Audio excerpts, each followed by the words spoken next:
never be able to afford them. Okay, guess what? Like you got to pay your bills. You got to do what you got to do. So fucking have kids. Who gives a fuck? So again, it's this idea that started that was pervasive in the early '60s and moved on through through that whole sexual liberation movement of, I just don't want to be bothered with kids. And I've literally heard people say that. Yeah, I'd like to have kids, but I just can't be bothered. I can't be bothered. And I don't want to have kids. It's too much. It seems like a lot of work. There've been a lot of people who've the narrative on kids has been like, wow, you want to have kids when you're 20s? You can't do anything. You can't travel. You can't hang out with. Yeah. You can't do shit. It's like, yeah, you can. You just fucking do it with the kid, or you have have to make shit work, right? How hard is it really? I mean, it's not obviously. I mean, thousands and thousands upon thousands of people do it every day. But the thing is the narrative has been spun, propagandized by a very specific group of people who are against the nuclear family and hate it and have been trying to disband it. But I don't agree with you, bud. So I just feel like you need to update your talking point to what Ali and I are saying. Okay, so it's not just about nuclear family. What people hear, especially in lefty circles or whatever, is they hear heterosexual, one mom, one dad, few kids, right? But what Ali and I are arguing is actually more traditional than the nuclear family. What we're arguing for is the extended family, which means that instead of having this economic you can't have the extended family without the nuclear family. I thought you were smarter than that.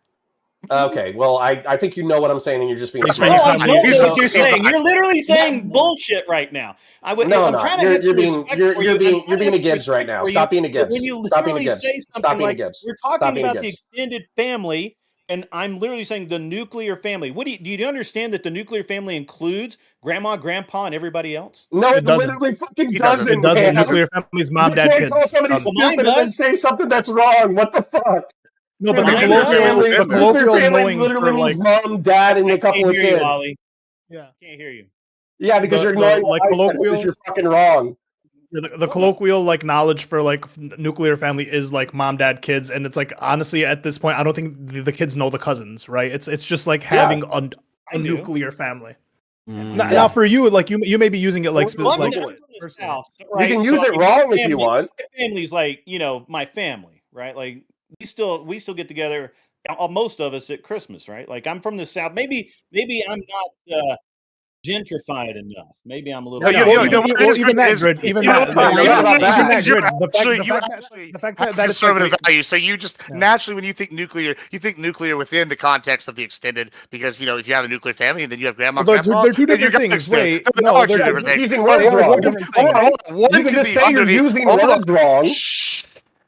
One can be underneath the other. Yeah, nuclear family is absolutely different than extended family. However, within the extended family, you can have a nuclear family, can you not? No shit.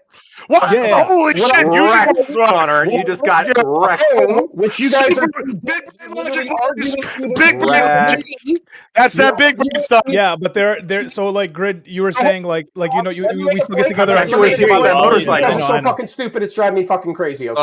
So what we're saying, stupid ones. We all know that what's gonna happen. You're gonna own some more, and then you're gonna say some slurs and try to nuke the channels. It's the common thing. Calm down before you nuke a channel. No, I won't. Take a chill pill. Maybe don't burst the virus. Retard. Yeah, that's all right. Cool. So it's okay. The retard I don't think is covered by Twitch. So anyway, all right. The point is, and I don't think fat is either. So we're also on you're still fat retard. I don't care. So anyways, the point is, with the extended family, okay, because you two are using nuclear wrong. All right. So with the extended family, what Ali and I are saying is that there's an economic diaspora in the United States of America when it comes to middle class families. Somebody call Fabian, get the definition middle class families, shut the fuck up, you fucking fat retard.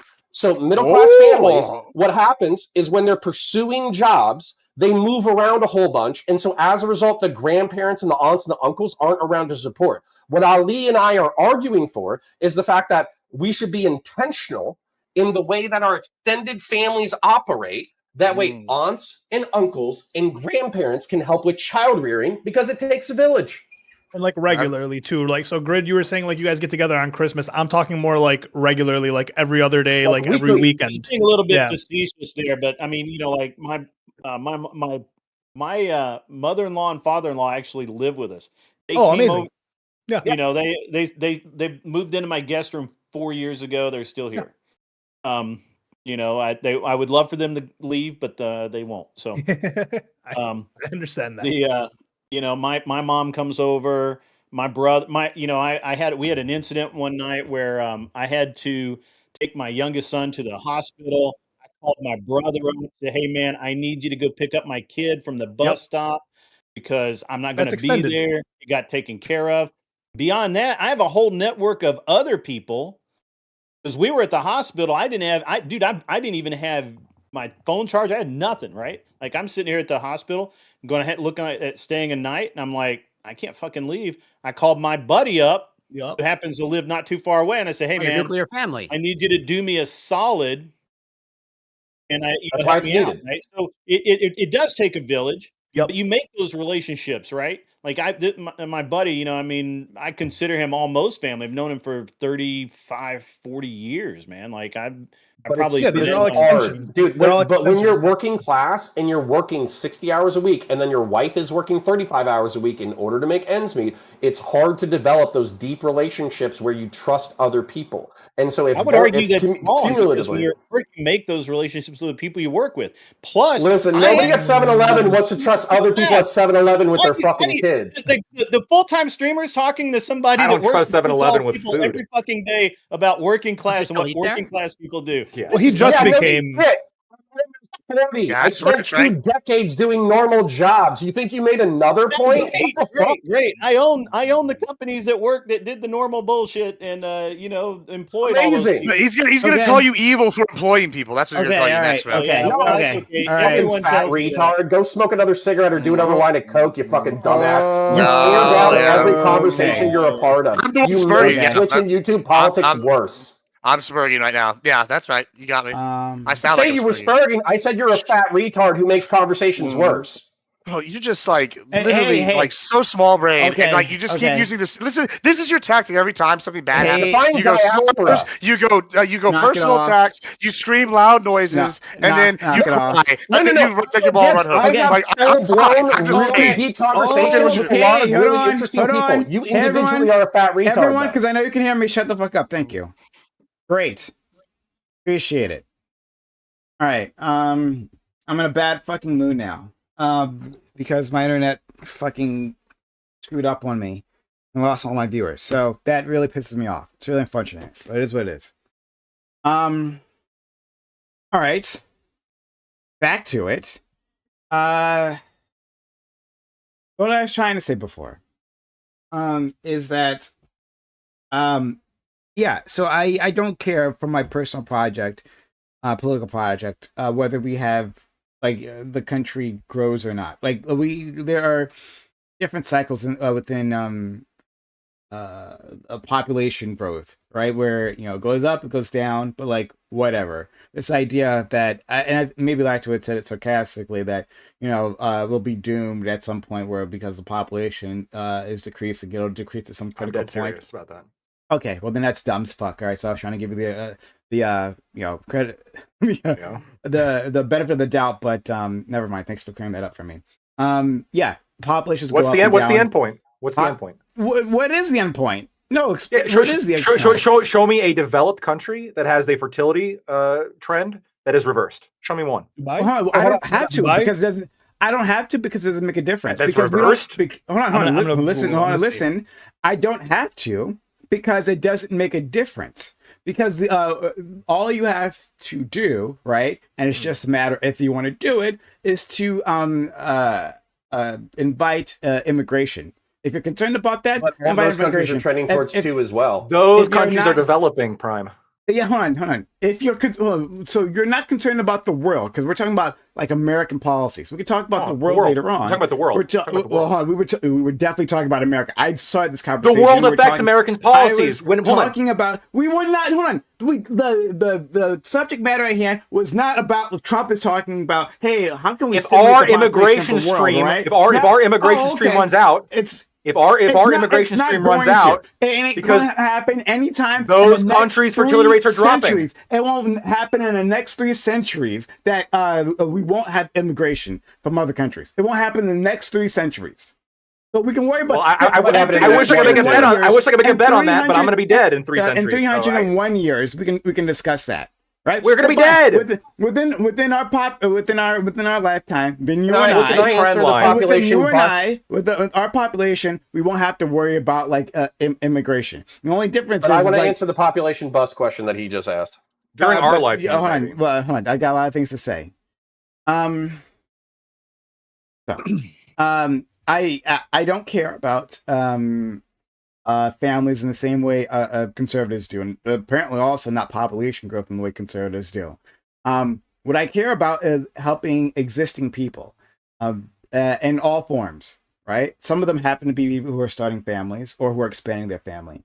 We as a society should be taking care of those individuals. I don't care if the incentives don't actually stimulate more people to have babies. Right? So I've heard this before, like in South Korea, there and Japan, yeah, and China. And well, China's a whole different situation. China's that's a very specific. The reasoning in China is different than the reasoning in Japan. It's actually not. It's actually not. Okay, hold on, guys, hold on, please. Let me finish my fucking point. I'd appreciate that.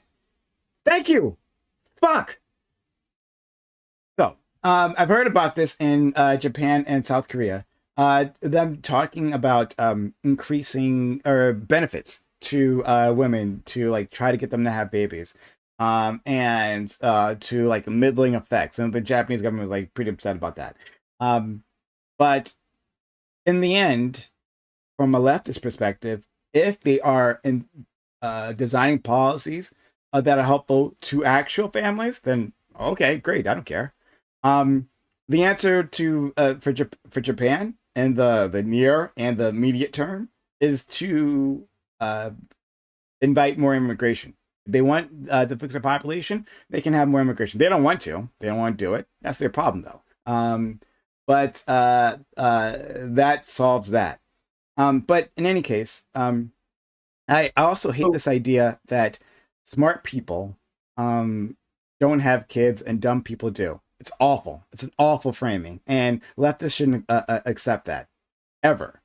Because one, it just says that people who are credentialed are the ones who should have kids, right? Like these individuals, or the people who are resourced, right? Like, oh well, if you're middle income or you're a high income, those are the only ones who are deserving of children. That's nonsense, and it's awful, and it's eugenicist, and it's disgusting. Which is why that article that I hit you guys up with, right, which I wasn't intending to send, but the article that I did, yeah, related that to the Nazis, because it's like the beginning of the eugenicist thought process. I'm not calling anyone here a Nazi, to be very clear, right? But I'm saying this idea has eugenicist undertones and origins. So smart people have them, and dumb people. Also, my parents. I think my mother completed high school education.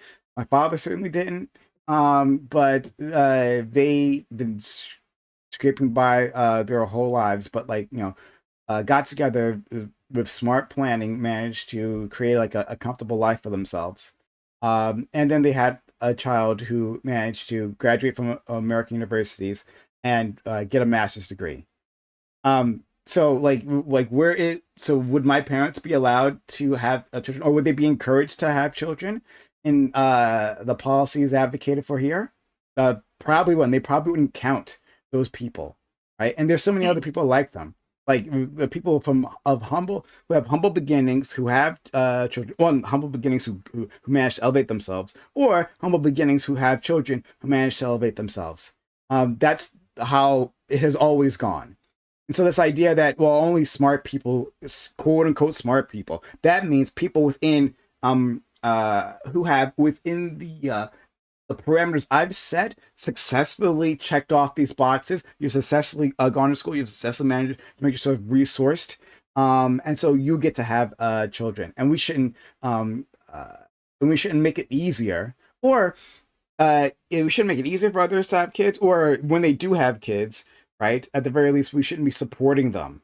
We should leave them to fall off. Yeah, fuck that. Fuck that.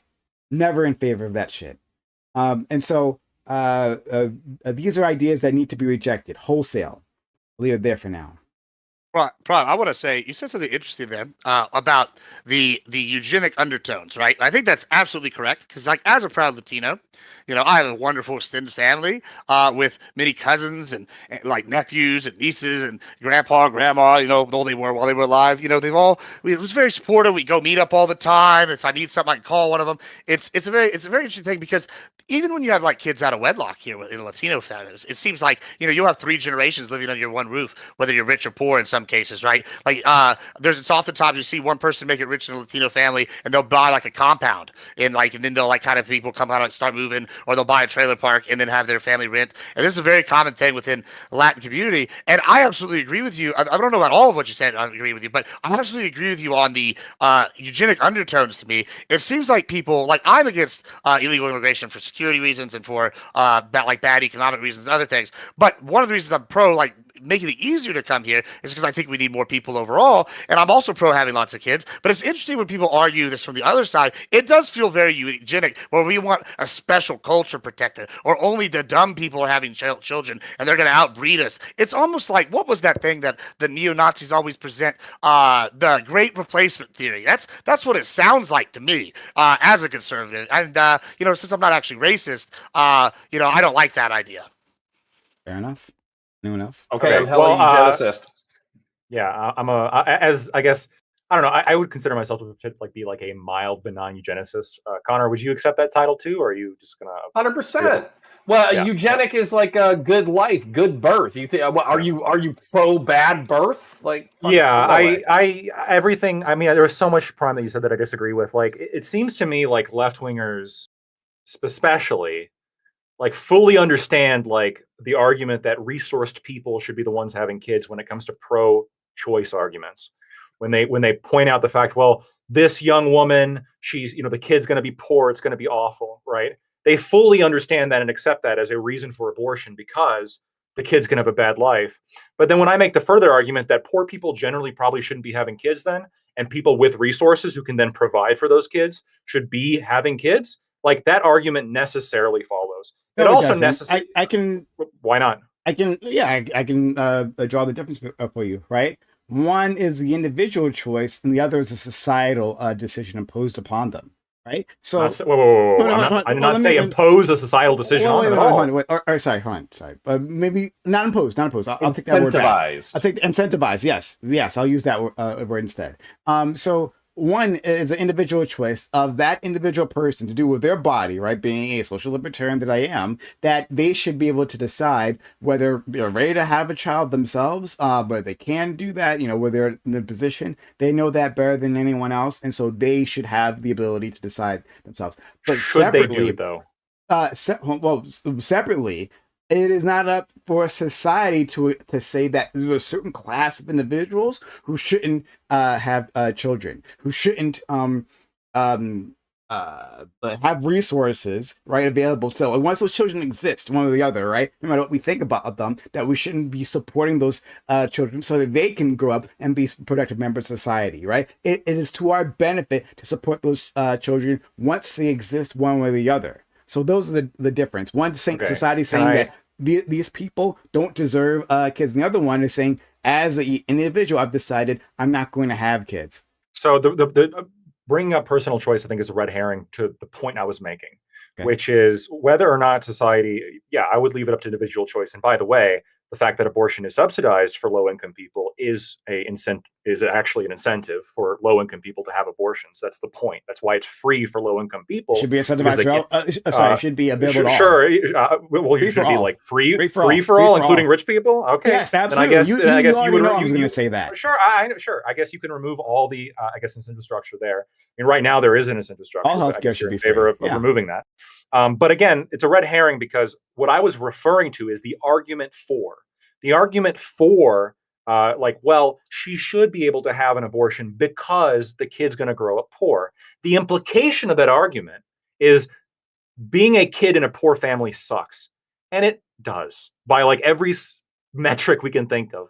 So if having a kid in a poor family sucks, and this is an argument at all, this is even brought up as an argument for why poor people should be allowed to have abortions. This is also an argument for why poor people shouldn't have kids. because the kids that poor people have are going to be poor. And if they're poor, their lives are going to suck. They're going to be greater contributors to crime. They're going to be less contributors to, higher end workforce. Like, and I'm sorry. Like, of course there's exceptions, but like, there is something to like hereditary IQ. There is something to like, intelligence, having a strong genetic. Thank you for that. Yeah, I understand. I understand, but like, this is the research. Okay. Yeah, and the Nazis also pioneered anti-smoking research. Yeah. It doesn't mean I'm going to like light up a cigarette to own the Nazis. This particular fact, like, it is the case that intelligence is strongly genetically heritable. Yeah, I know. And then I know we can also maybe like, I mean, if it's such a problem, we can also go around and maybe sterilize those people. I mean, like, because if as a society we decide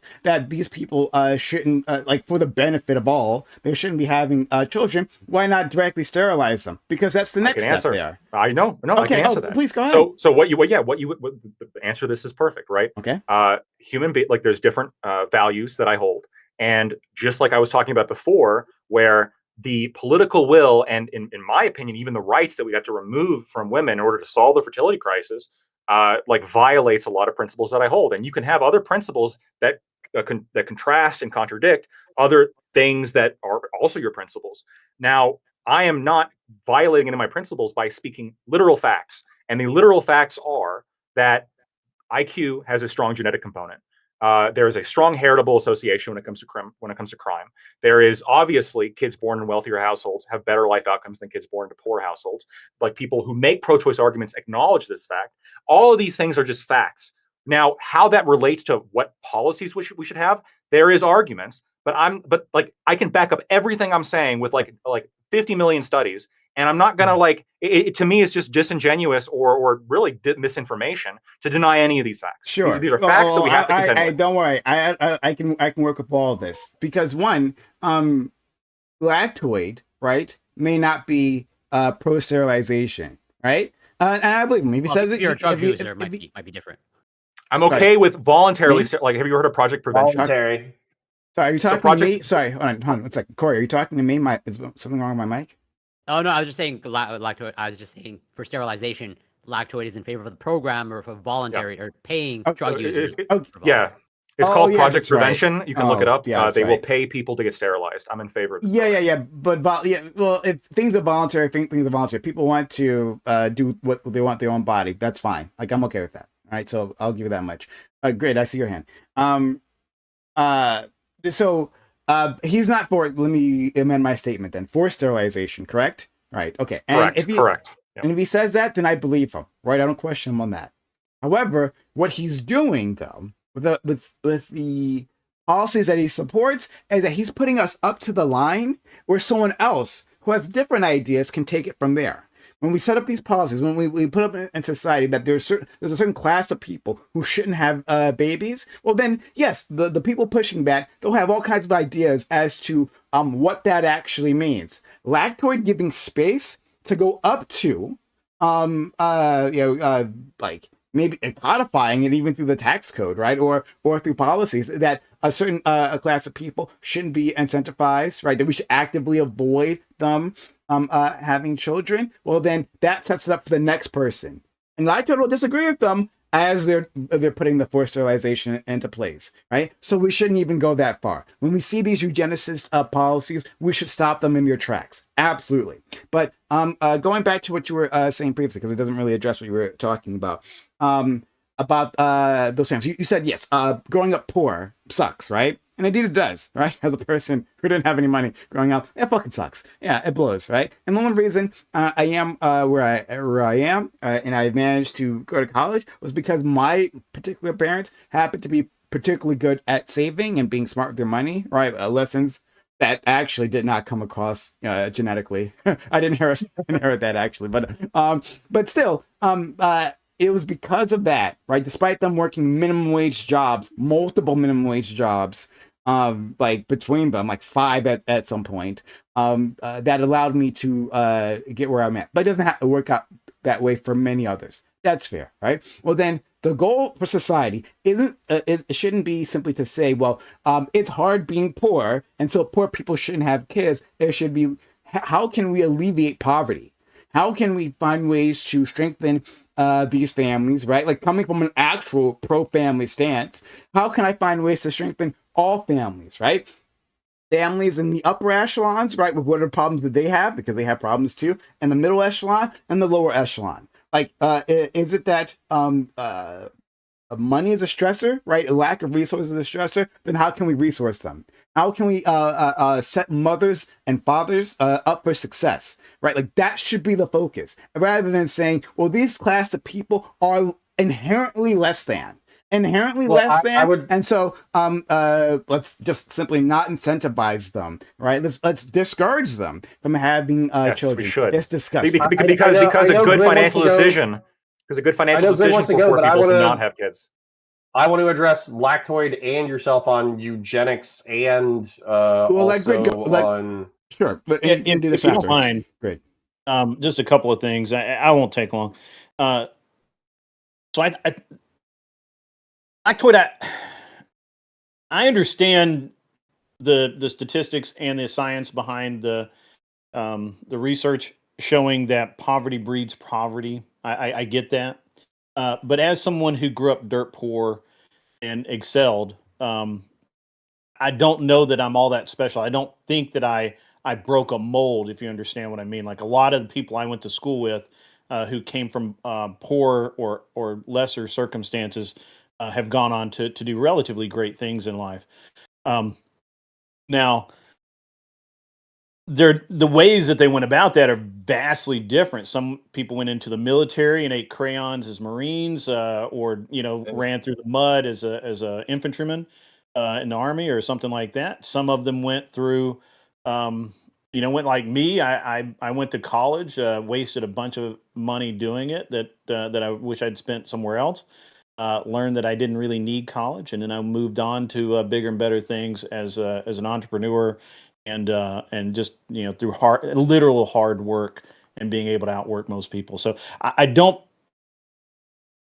think the science behind it is as thorough or as indicated as it should be, enough for me to be willing to say that people should be sterilizing themselves to not have children. I think that children are always have potential to excel, and they are in fact gifts from God. So therefore, don't mess with that. The second thing I think that is kind of missing from this argument is this idea of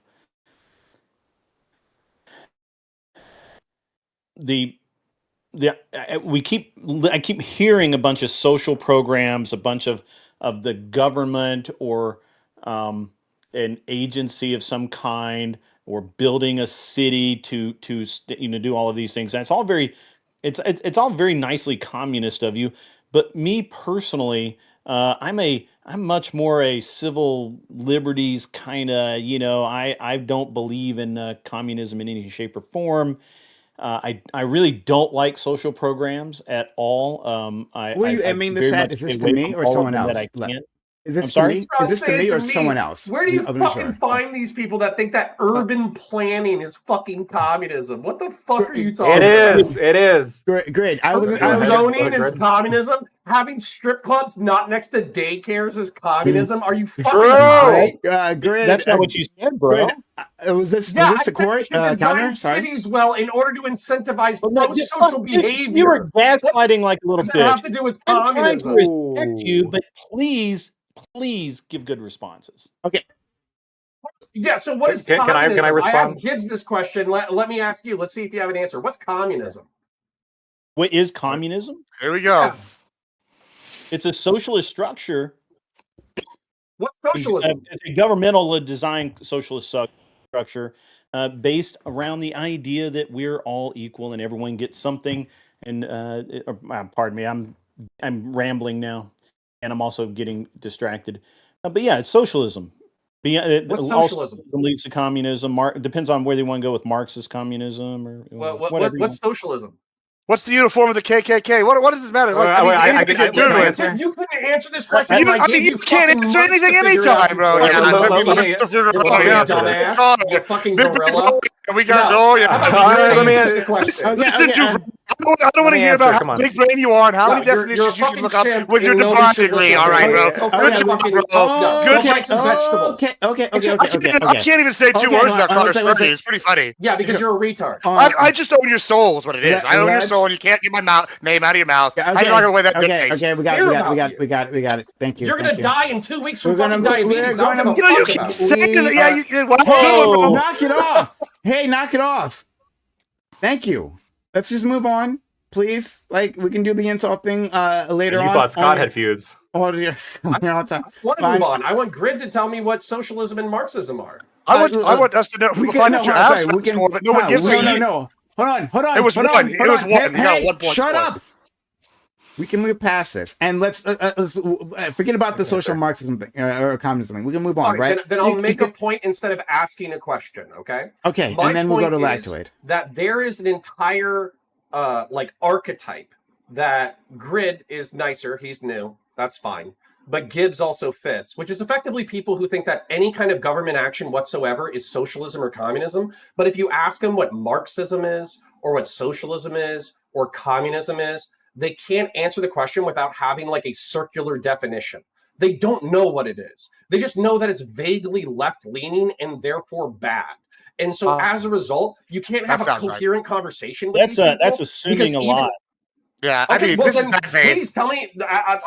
Time says we should move on, but you can tell me at any point what you think that socialism is. What I think socialism is that it's the government taking from one group and giving to another. Is that not socialism? Is that not one definition? Is that not one definition, sir? No, that's not. No, that means that every government that has existed in the history of mankind is socialist. Taxes are socialist. Can I? No, okay. That's very dumb. That's not socialist. Very that's not socialist. Wait, Connor. So reality. I'm going to respond to 2 things. I'm going to respond to 2 things. I'm going to respond to you, Connor, at this point, and then I want to respond to something Gibbs or Grid said before. Connor, like I know, so the answer you're looking for is the one that left you say, which is socialism is worker ownership of the means of production, and communism is a stateless society, moneyless society in which the workers collaborate and eventually you maybe use the power of the state to form a vanguard party and control the means of production, but then the state will wither away because the inherent contradictions of capitalism will blah blah blah blah blah. Right? The reality actually is though. The reality actually is though, is like when Richard Wolff makes like the kind of meme statement of like socialism is when the government does stuff. He's right. Like that actually is what it is. And I know you disagree, but no, because this is a political definition, right? There is disagreement here as to what it is.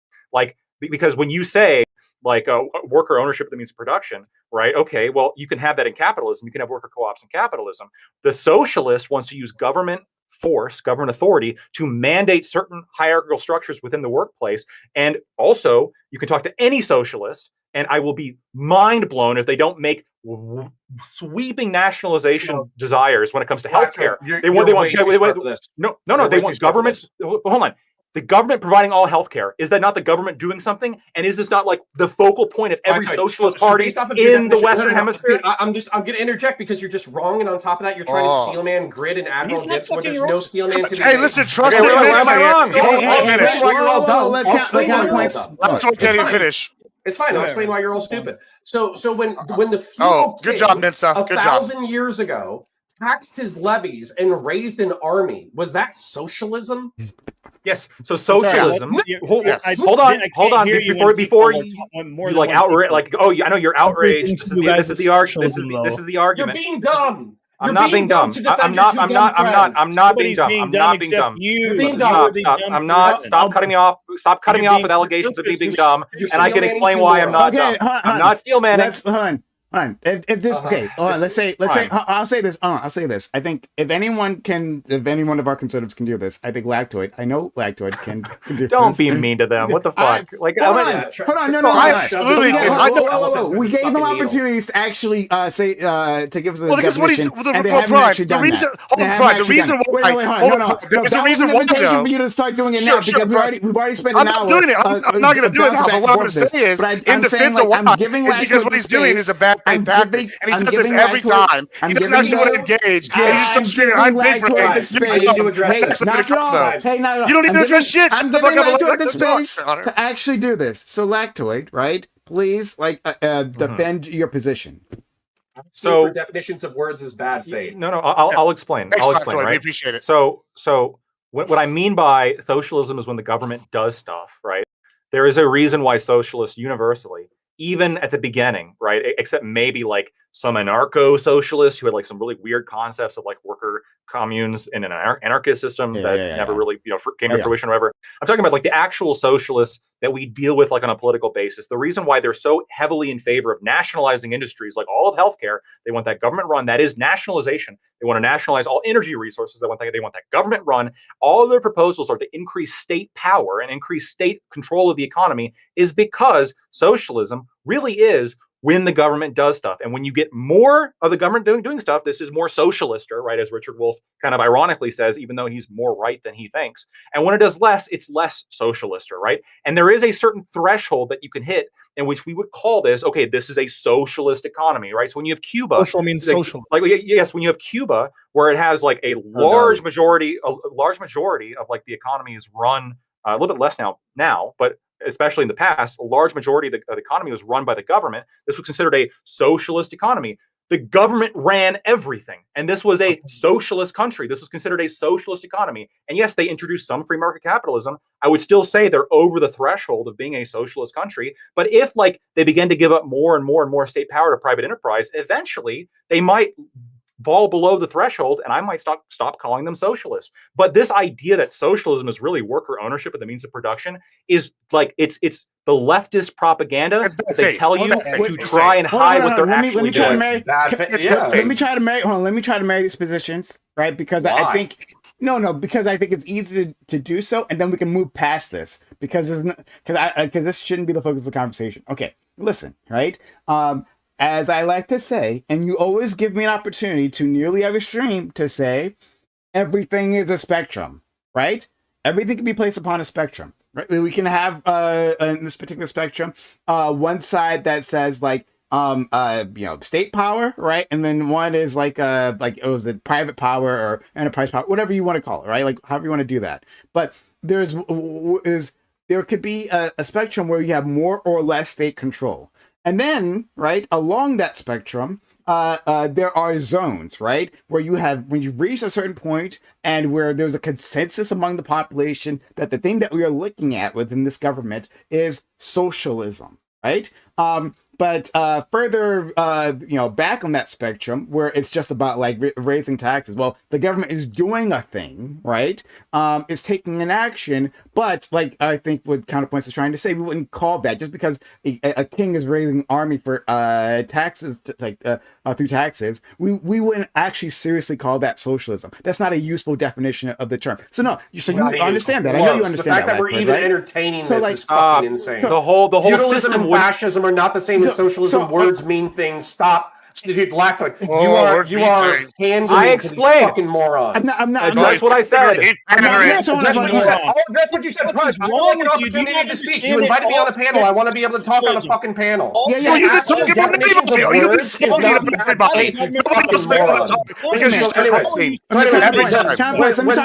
when the monkeys are done chirping. Counterpoint. So let me talk to you directly, okay? Let me just talk to you, and then you can respond. You can respond after that, right? So counterpoints, right? So like the idea that I put forth, right? Simply like there are governments that display more state power and less state power, right? And along that lines, right, the ones that are farther to the end of that state power, right, to maximal state power, we would call those communist or socialist, right? And then further away from like using a state power, we wouldn't call them that. We call them something else, right? But they'd be still along the spectrum. What do you think about that? I totally disagree. I think this is politically ignorant. I think words mean things. So as an example, the Islamic Republic of Iran is not socialist. It's an authoritarian theocratic nation, and they have a shitload of centralized control of the economy and the power. When we're talking about Spain or fascist Italy or Nazi Germany, they had incredible amounts of power over the economy and the military. And so authoritarianism is not socialism. And as a matter of fact, plenty of socialists, I'm not even a fucking socialist. I don't give a fuck. I think it's an abhorrent ideology. I think it always ends in disaster. However, words mean things. And the mere fact that Gibbs thinks that asking what you believe the definition of a word is bad faith just shows that he has the fucking raw intelligence of a fucking chimpanzee. That's like putting the blocks like into the right holes is a difficult task for this man because he hasn't been able to Google words in 6 months.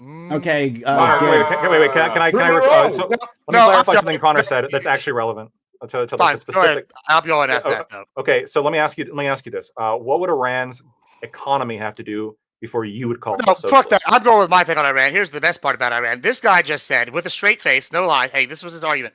Guys, words mean something. Then he said, the Islamic Republic of Iran, which is crazy because we all know what they're ran by. Oh, basically the new prophet. They're a theocracy. Here's another one. Here's a socialist country we all know. Oh, that would be the Democratic People's Republic of North Korea. I bet they are what they would call a People's Republic. I bet they're a republic, right? Oh, no, wait. They're a fucking socialist dictatorship. Yeah, and with almost theocratic tendencies to them. Guess what? It's crazy because he's going to sit here with a straight face and go, oh, words mean something, whenever we have stand-in words like People's Republic that are also basically stand-in indicators. Oh, this is socialist. I mean, I bet if we go look at Cuba, same thing. We can just go through all these different things, all these scenarios, and there's absolutely why you're fucking right now. I don't give a shit what you have to say. I'm fucking talking. You be quiet for a second. The rest of us here, though, we can all understand that words have a complex litany of meanings that can be used in different circumstances. Like, for example, the earlier scenario with the bannerman, right? Okay, say, let's see which one's more socialist. I, the king, tax all my people and raise an army of conscripts, and we go out there. That's very socialist, in my opinion. As opposed to, say, I'm the banner lord of a king, and he calls me up and goes, hey, how many people can you bring to this battle? And I say, I have 10 professional people, and then I have X about whatever we constitute. Because these other people are paid for out of my own wealth, not from the people that were taxed and did conscripts. Like totally different. Well, go. Listen, calm down there, big brain. I'm almost done. Listen, and this is the best part about this is that we try to have these conversations. And probably you asked us what our definition of socialism was. The reason I choose not to engage whenever he does this definition debate game is not one because I can't do it, because I literally have a Black's Law Dictionary right next to me. I have 2 encyclopedia sets over here. I can use Google or Chat GPT to pull up my the information as quickly as Connor does and still doesn't understand. You really should. But the thing is, I actually understand these topics, and whenever he does this, it's basically him trying. He basically is trying to shut the fuck up. I'm almost done. He basically what he's doing is trying to basically. I'm going to keep muting you. Basically, he's got. Listen, you've been talking the whole time. Hey, it's really entertaining. So he does this every time somebody else talks. What Connor does is he tries to yell over us, and basically he's mad because he doesn't have any actual argument of actual substance, and he resorts to making personal attacks, like calling him stupid, in an attempt to discredit people who have an opinion different than his own. And it's really disgusting. Your argument was, I could look up the definition of words, but I don't want to play your game of understanding words. Yeah, because you're playing a fake game of understanding. You're pulling a bait and switch. Okay.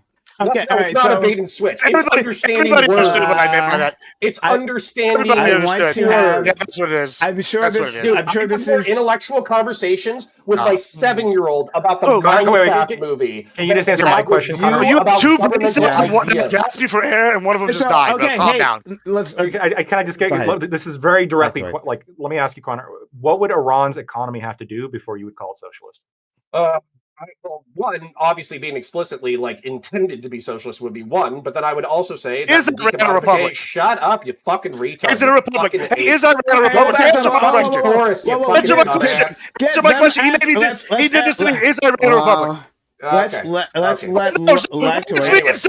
Words mean something. It's not a republic. Let's let Lactoid get his question. What a jackass. You don't even know how to define republic, you fucking moron. Oh, but you know what? Iran has the word republic in the name. Words mean something, but you're just admitting it's not a republic, dumbass. So you're obviously agreeing with me that it's a theocracy. You fucking moron, because you don't understand the name of words. You don't. Oh, so is Iran a theocracy or a republic?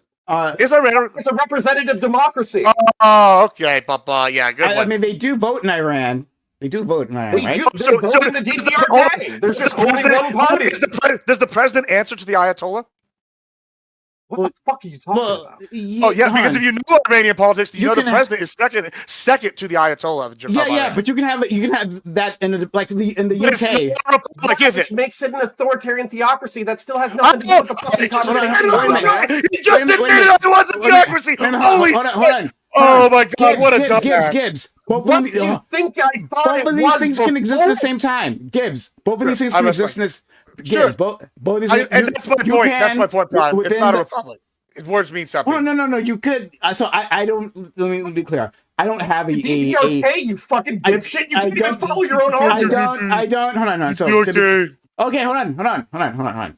Yeah, I'm glad that's how you spell the Iranian. Multiple things. Hold on. Multiple things. Hold on. I'm going to address this. There's multiple things here to address. One, you can governments can be multiple things, right? And so, and I don't have a deep understanding of Iran's political system. So if I say something wrong, I do apologize. But my understanding is they vote. They vote for a president. I believe it's called a president there. And then that president does answer to the Ayatollah. You're correct, right? But that doesn't necessarily mean, that doesn't negate the democracy underneath, right? It just says the president has a power. But at the final say is the Ayatollah. Agreed, right? There's a theocracy, but underneath, like the thing that's like actually managing the government is something. Well, so you're saying, I know what you're saying, Prime. I know what you're saying, Prime. You're saying the exact same thing Lactoid is that, yes, it is a theocracy, but it can have democratic elements to it. Yeah, I absolutely agree with that. And that's why I'm saying Connor's words kind of argument is dumb as fuck, because, you can put labels on all sorts of shit. And, like, I could put my name up as best beef ever, and it doesn't mean it's actually the best beef ever. It's just total bullshit. Then here's something I'll agree with you, right? Talking about the DPRK, right? North Korea, right? They can have republic there, right? They got People's Republic, but then that doesn't actually mean it lines up with their actual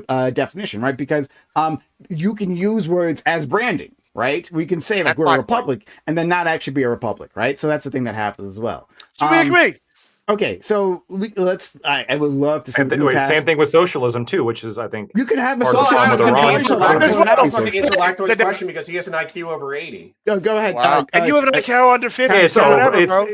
Why start with 80? What the fuck? It's more than that. I know you're at least 110. It's fine. Counterpoint's IQ makes Forrest Gump look like a genius. That's all I gotta say about that. But I'm literally smarter than you. You're effectively a gorilla. I think counterpoints. It's like being in a room with a different species. Counterpoints. Amazing. Counterpoints. So I think to address your concern previously, right? Because I presented you with a spectrum and you rejected that spectrum, and I think that's fine. I think it was actually right for you to do that because I think I simplified it too much, right?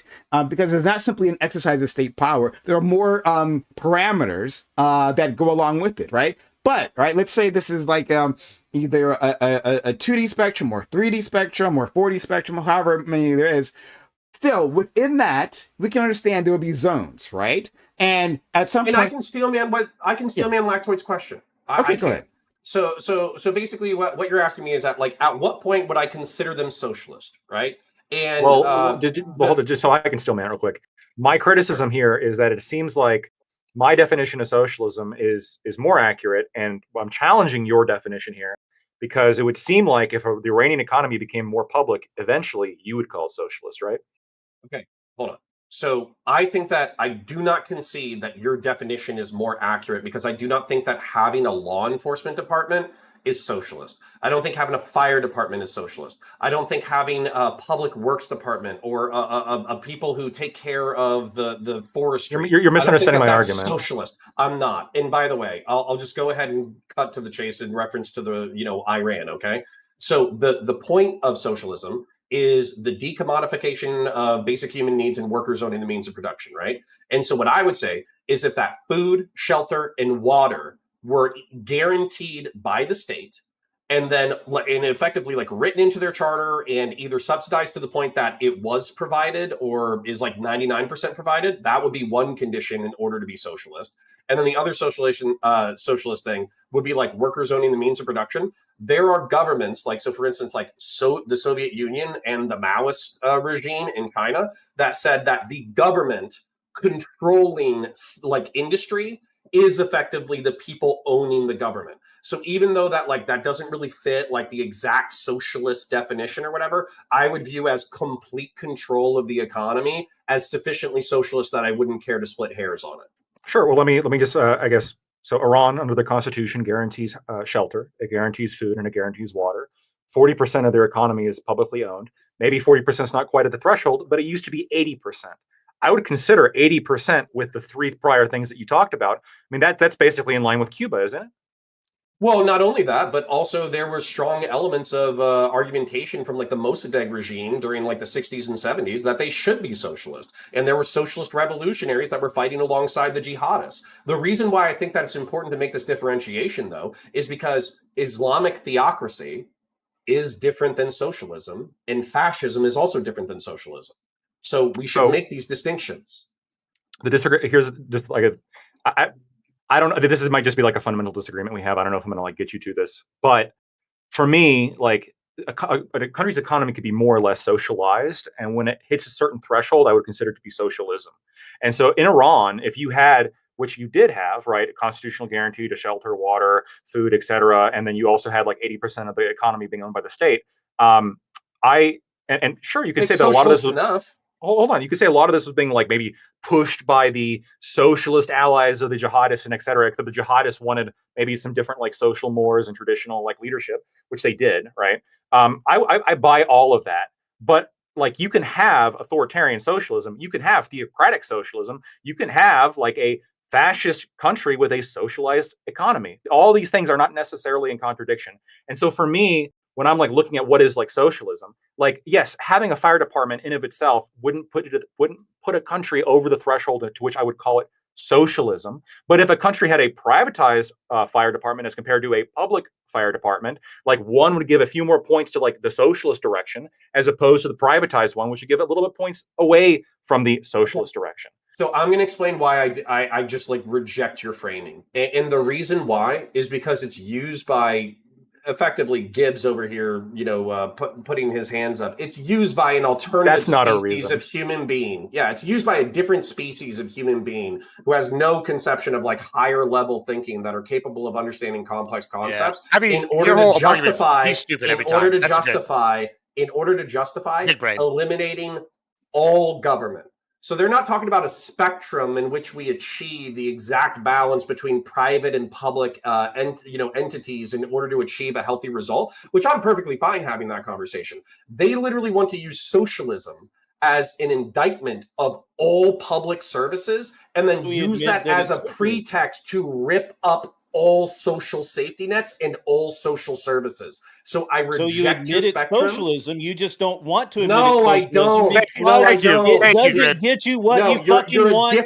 No. You are subhuman. You are subhuman. You can't say that. Complex ideas. You don't understand complex ideas. It's not a complex idea. You're rejecting complex ideas. No, yeah, basically, this is what we do.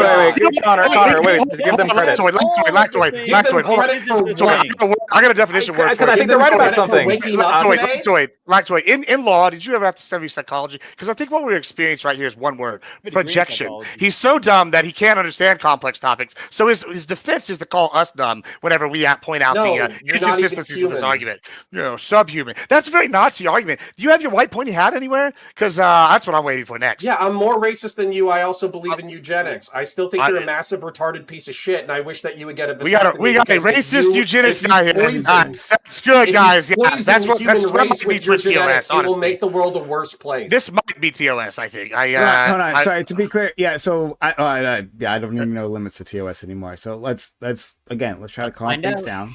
But let's not find out. But to our friend counterpoints. Okay, it sounds like.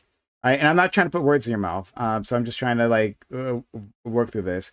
Is that I can understand law enforcement has nothing to do with decommodifying basic human needs or workers owning the means of production. Neither does the fire department. Neither do libraries. Neither do forestry. These have nothing to do with the concepts of socialism. Yes, they do. Wait. No, they don't. Come on, wait. But we can have this. We can have socialized. Basic human needs is decommodified by law enforcement. Answer me that question. Well, no. How about this? Right? The answer is no. Hold on 1 second. We can have core socialist principles, which is what you've just outlined, right? But then we can have secondary characteristics of a socialist society or socializing society, right? That's along some sort of 4D spectrum, right? So that like Lactoid said, the difference between a society of a public firefighter or a privatized firefighter, that's different, right? That moves it along the spectrum. It cannot still but like what you said, counterpoints. It can also be the case that society doesn't follow those core principles that you were talking about, right? And maybe so it doesn't meet the definition, but right, like we can say there that are no core principles. I have the perfect analogy. Okay, so I got the perfect response to the point you made earlier. But excellent. So let's say that we have a government that is secular, but 99% of the population is deeply religious. Okay. Do they live in a theocracy? I don't. The answer is no. Wait, hold on. Do they the elect? government system has nothing to do with wait, hold on. Elected? Do they elect like clerical authorities? No. For the purpose of this hypothetical, no. Oh, so it's not authoritarian? Yeah. In that, just let me answer. Okay. Hold on. Under that, if they're electing like a secular leader, that would not be people electing someone from the. That would not be. Hold on. No. Wait. Again, that would not be. Stop. That would not be like theocratic. Now, right. if they're hold on, but if they elected somebody who like ruled by some kind of like theocratic like motivations, then this could be like a theocratic. President? This could be a theocratic republic, right? So, like for example, if you had, and a lot of theocrats argue for this, right? And 80% of the population all voted in like some cardinal to run the country. This would be a theocratic republic, yeah. Mm. And then I want to respond to something you said earlier. That's not what I'm saying though, and I feel like you're dodging it, but it's okay. I answered it directly. I answered it yes.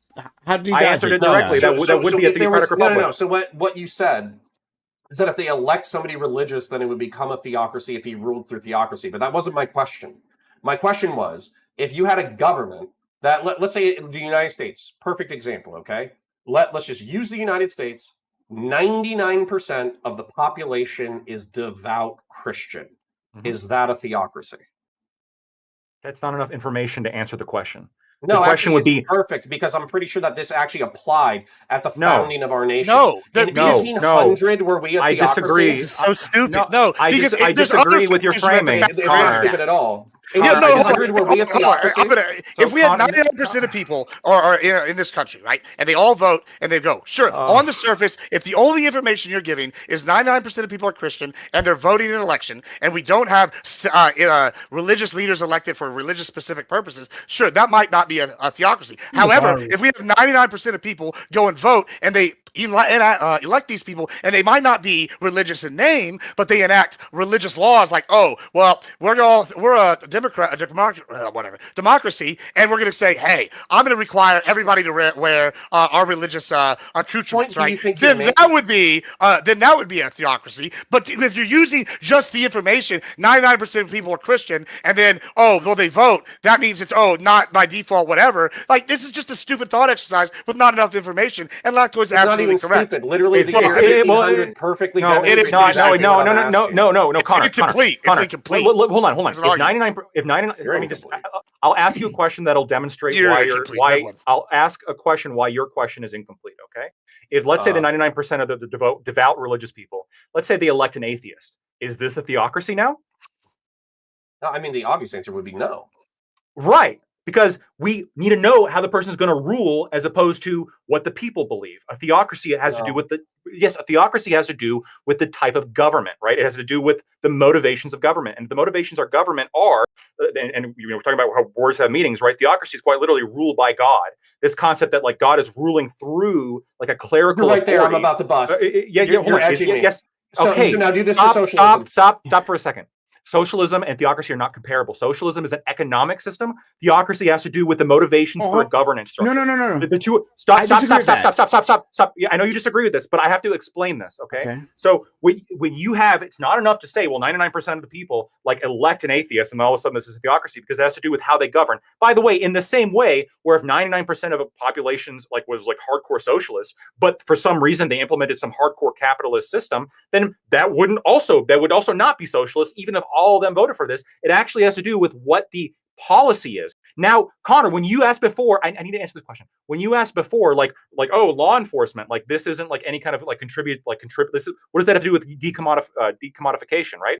Public law enforcement actually is decommodified law enforcement. There is commodified law enforcement called security agencies. That is commodified law enforcement. You have decommodified, which is police departments, and you have law and order and safety, not getting shot. I mean, you can argue about whether or not there's a basic human need. I mean, well, yes, and there's enough of an argument. Talk about food, water, and shelter. Yes, generally speaking about that. Well, no, but you could even argue over shelter, right? You can live in a tent or live even without a tent down on like Florida. You could live for how long? I mean, yes, you have water. I agree. Like water is the most basic commodity. But then even for food, there's an argument as to what level does this need to be like provided. If we just provide neutral loaf to like every citizen. Stop.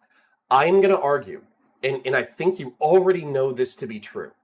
We do not live in a socialist society, despite having billions, maybe trillions in social services. We live in a very socialized economy. That's not what I said. I said we don't live in a socialist society. Can you say that? I agree that we are below the threshold to the point I would call America socialist. Stop. So I've explained myself on like my definition of the threshold. If America gets to a certain point, we will become socialist. If we make all healthcare free, if we make all housing free, if et cetera, if we like nationalize a bunch of industries, basic human needs, eventually own the means of production, then we currently have food stamps. That's decommodifying, right? If we currently have Section 8, that's to some extent that's decommodifying. We have a bunch. We have Social Security. We have all sorts of shit that is like to some extent decommodifying because it's redistribution to people who otherwise can't afford it. We have fire departments, which is decommodified. We have police agencies, which is decommodified. We have plenty of decommodified shit. I just don't think that enough is decommodified yet for me to call it a socialist country, but we are a mixed economy. We're heavily socialized, and there's a lot of socialist and there's a lot of socialist policies. And to give a little bit of credit here to Gibbs and Grid, which I don't think you were giving them, when conservatives are saying that's socialist, when they're pointing to a policy, what they're saying is that policy adds like socialist points to a point where I'm uncomfortable, in the same way a leftist might look at a policy and say, well, that's like, that's a fascist policy. They're not necessarily saying that if that came into place that like America would be fascist. They're just saying that they think this policy is like pointing to the wrong direction and adding points to the wrong direction. I actually, as the world's best centrist, this is actually my exact problem with lefties calling things fascist as well. Because what they mean when they're using the term fascist, they don't mean political corporatism and flexible authoritarianism. What they mean is just authoritarian. That's what they mean. They don't mean fascism. What if they call it capitalist? What if they say it's capitalist? Like this is some capitalist bullshit. If they say capitalist, they're privatizing fire departments. Yeah. Let's say they're privatizing like now. If let's say you live in a socialist economy like Cuba and you privatize like some like haciendas, like small restaurants, that doesn't immediately make the whole country capitalist, but it does make it a little bit more capitalister. Don't you agree? Right. That's my point. That's why they call China state capitalist. Yes. Okay. So you agree it's all a spectrum here, and you can't just say one definition of socialism is like an apply. No, there are policies in a capitalist country that are socialist policies. Well, he's never gonna admit that, Lactoid, because he can't admit it. Because the category of government he advocates for is actual fascism, or because that's why. Define fascism for me. Here we go with the define. Any resources that you're available. You use the law book. Use Google. Use ChatGPT. I found it. It's right here. From the definition of fascism. This is from the definition of the fermented-cheese.com. Suck my dick, bro. Like you literally do the exact same thing. You always have a real answer. You never have a real answer. You're the definition of a midwit. You don't answer. You're a midwit, bro. You're a midwit. Knock it off. So hold on. Counterpoints. I want to engage with you there, right? With your previous hypothetical, talking about the 99%, religious population, right? Are we living in a theocracy? I want to push back against, I guess we'll talk to both Counter and Lactoid, the idea about simple intent, right? Because I don't think intent is enough. So you could have a population that's like 99% religious, and they could have they could have elected before then, like only people who have intended to like rule in a theocratic manner, right? Like this is a theocracy. We're gonna roll it. This is a Christian nation. All of them say it, right? And they have a whole line, and then they elect an atheist, right? That doesn't change the character of the government. The thing that defines the character of the government are the institutions, right? Like, is the institution? This is kind of my point, though. Yeah, well, okay. Let me finish this. So the institutions. So if the institutions are that, like, well, like written into like their constitution or whatever they have, that hey, the Bible is the one true like authority, right? And our power is derived from that. Well, then even if you put a stealth atheist, a crypto atheist at the top, right, and they intend to rule in a secular manner, you're still living in a theocracy. Right? So their intentions isn't enough. It's about changing the actual institutions, right? And having a secular constitution that says our power is derived from the people instead, right?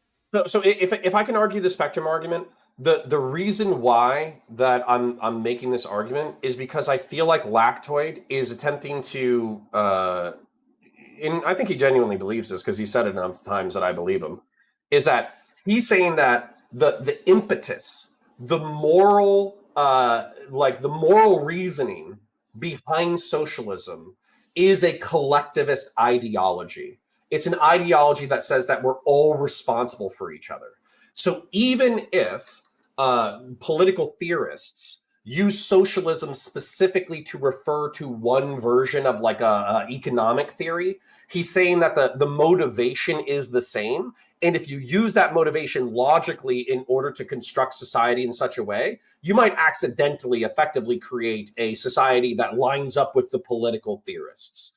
I understand his logic, but what I'm rejecting is the use of the word socialist in order to describe any government function, because I effectively feel like no real political, historical analyst or commentator would ever say that feudal Europe was socialist. They would laugh at the mere mention of that conceptually. I wouldn't say. Hold on. Do you agree?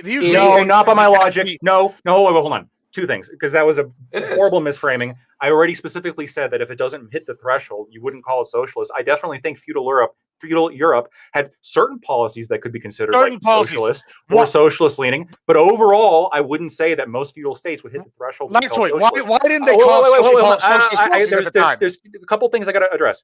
Prime. Yes. When you brought up like the atheist, I 100% am fully in line. This is what I was talking about before when I said it has to do with the policies, right? The reason I use like the electing an atheist example is not because if they elect an atheist, all of a sudden it's not a theocracy. It's because Connor was saying, well, if 99% are devout religious people, then what is it?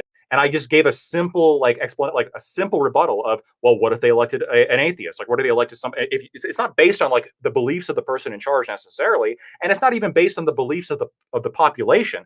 I agree with you. It does have to do with the policies. And I guess, the institutions are arguably, the same thing as the policies. And I have a slight pushback, very slight pushback. Okay, can I before I forget, Connor, the last thing I want to say, when I said Cuba is opening privately owned restaurants like haciendas and stuff, that this is more capitalist-er, right?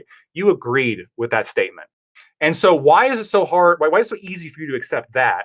But when I say, well, when a capitalist country like socializes a specific service, that would make it a little bit more socialist-er, like you struggle with that. Why is it only one way but not the other?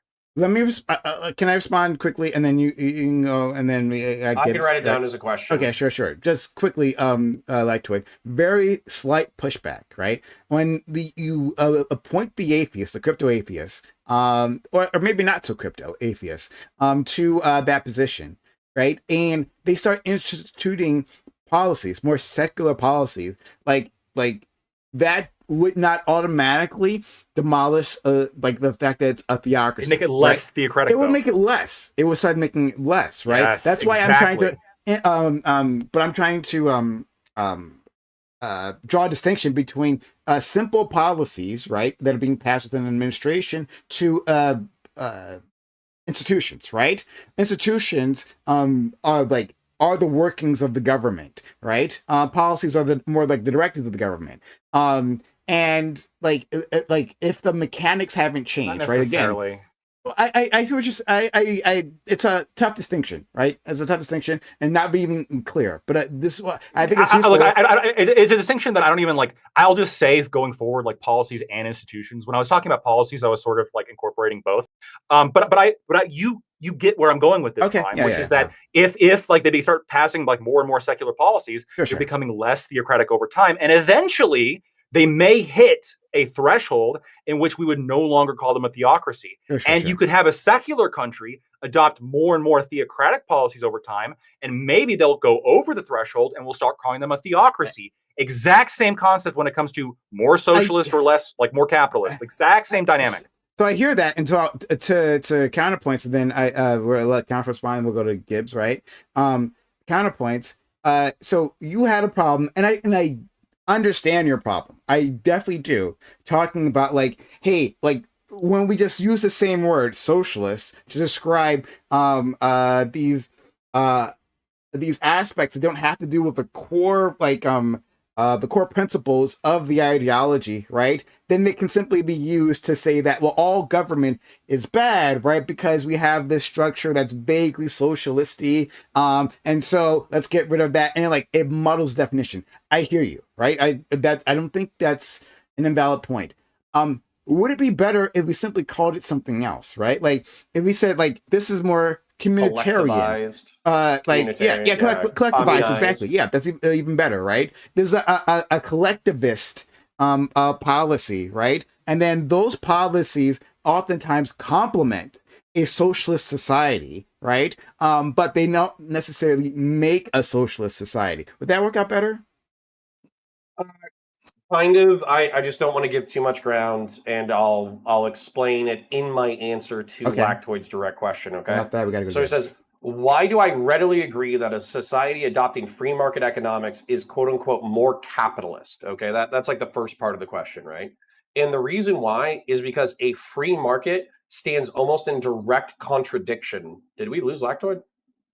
Lactoid, can you still hear me? I can still hear you. I accidentally hit the wrong button. Give me a second. Yeah, he'll be back in. Okay, keep no going. problem. I don't need to see your face. All right, I'm back. I'm back. Drag me back in. I'm back. Okay. So why do I readily agree with that? Well, it has to do with the workers owning the means of production, or in the reference to communism, like a moneyless, stateless, classless society, right? That like free markets are a principled contradiction to socialism or communism as ideology. Whereas I think Prime asked if I would be more comfortable if we use the term collective. Collectivist social services is not a contradiction to capitalism. As a matter of fact, if we look at it, could be to anarcho-capitalism, it could be.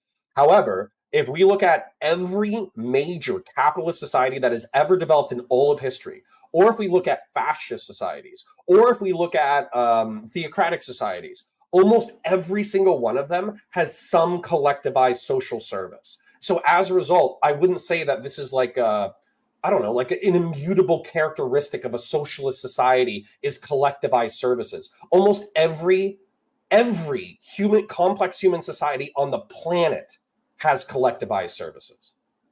Yeah, nothing you said again contradicts the logic that no, it doesn't. A free market, here's the response, violates socialist and communist. No. Here's the clear, like the very easy response is that like all the examples you brought up, like every capitalist economy has some levels of socialism, which I would agree with. I will. That's terms of service. Okay. That's fine. I'll keep it to myself. Go ahead, Gibbs. So I'll eat a piece of metal on stream. I'm going. All right. First of all, like there's also the aspect that we should Occam raisin with this a little bit, right?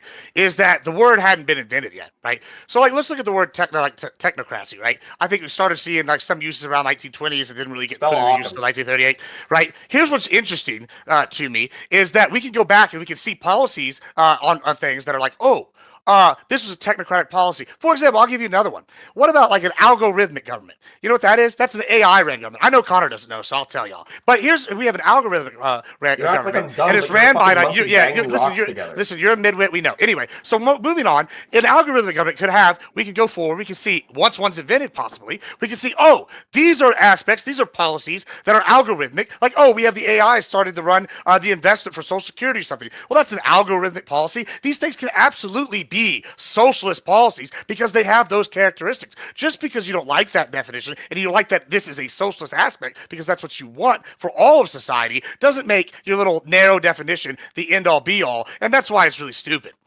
Yeah, spell Occam and then spell algorithm. Hey, how about you spell cocksucker and then look up the definition and see the picture, and that's you.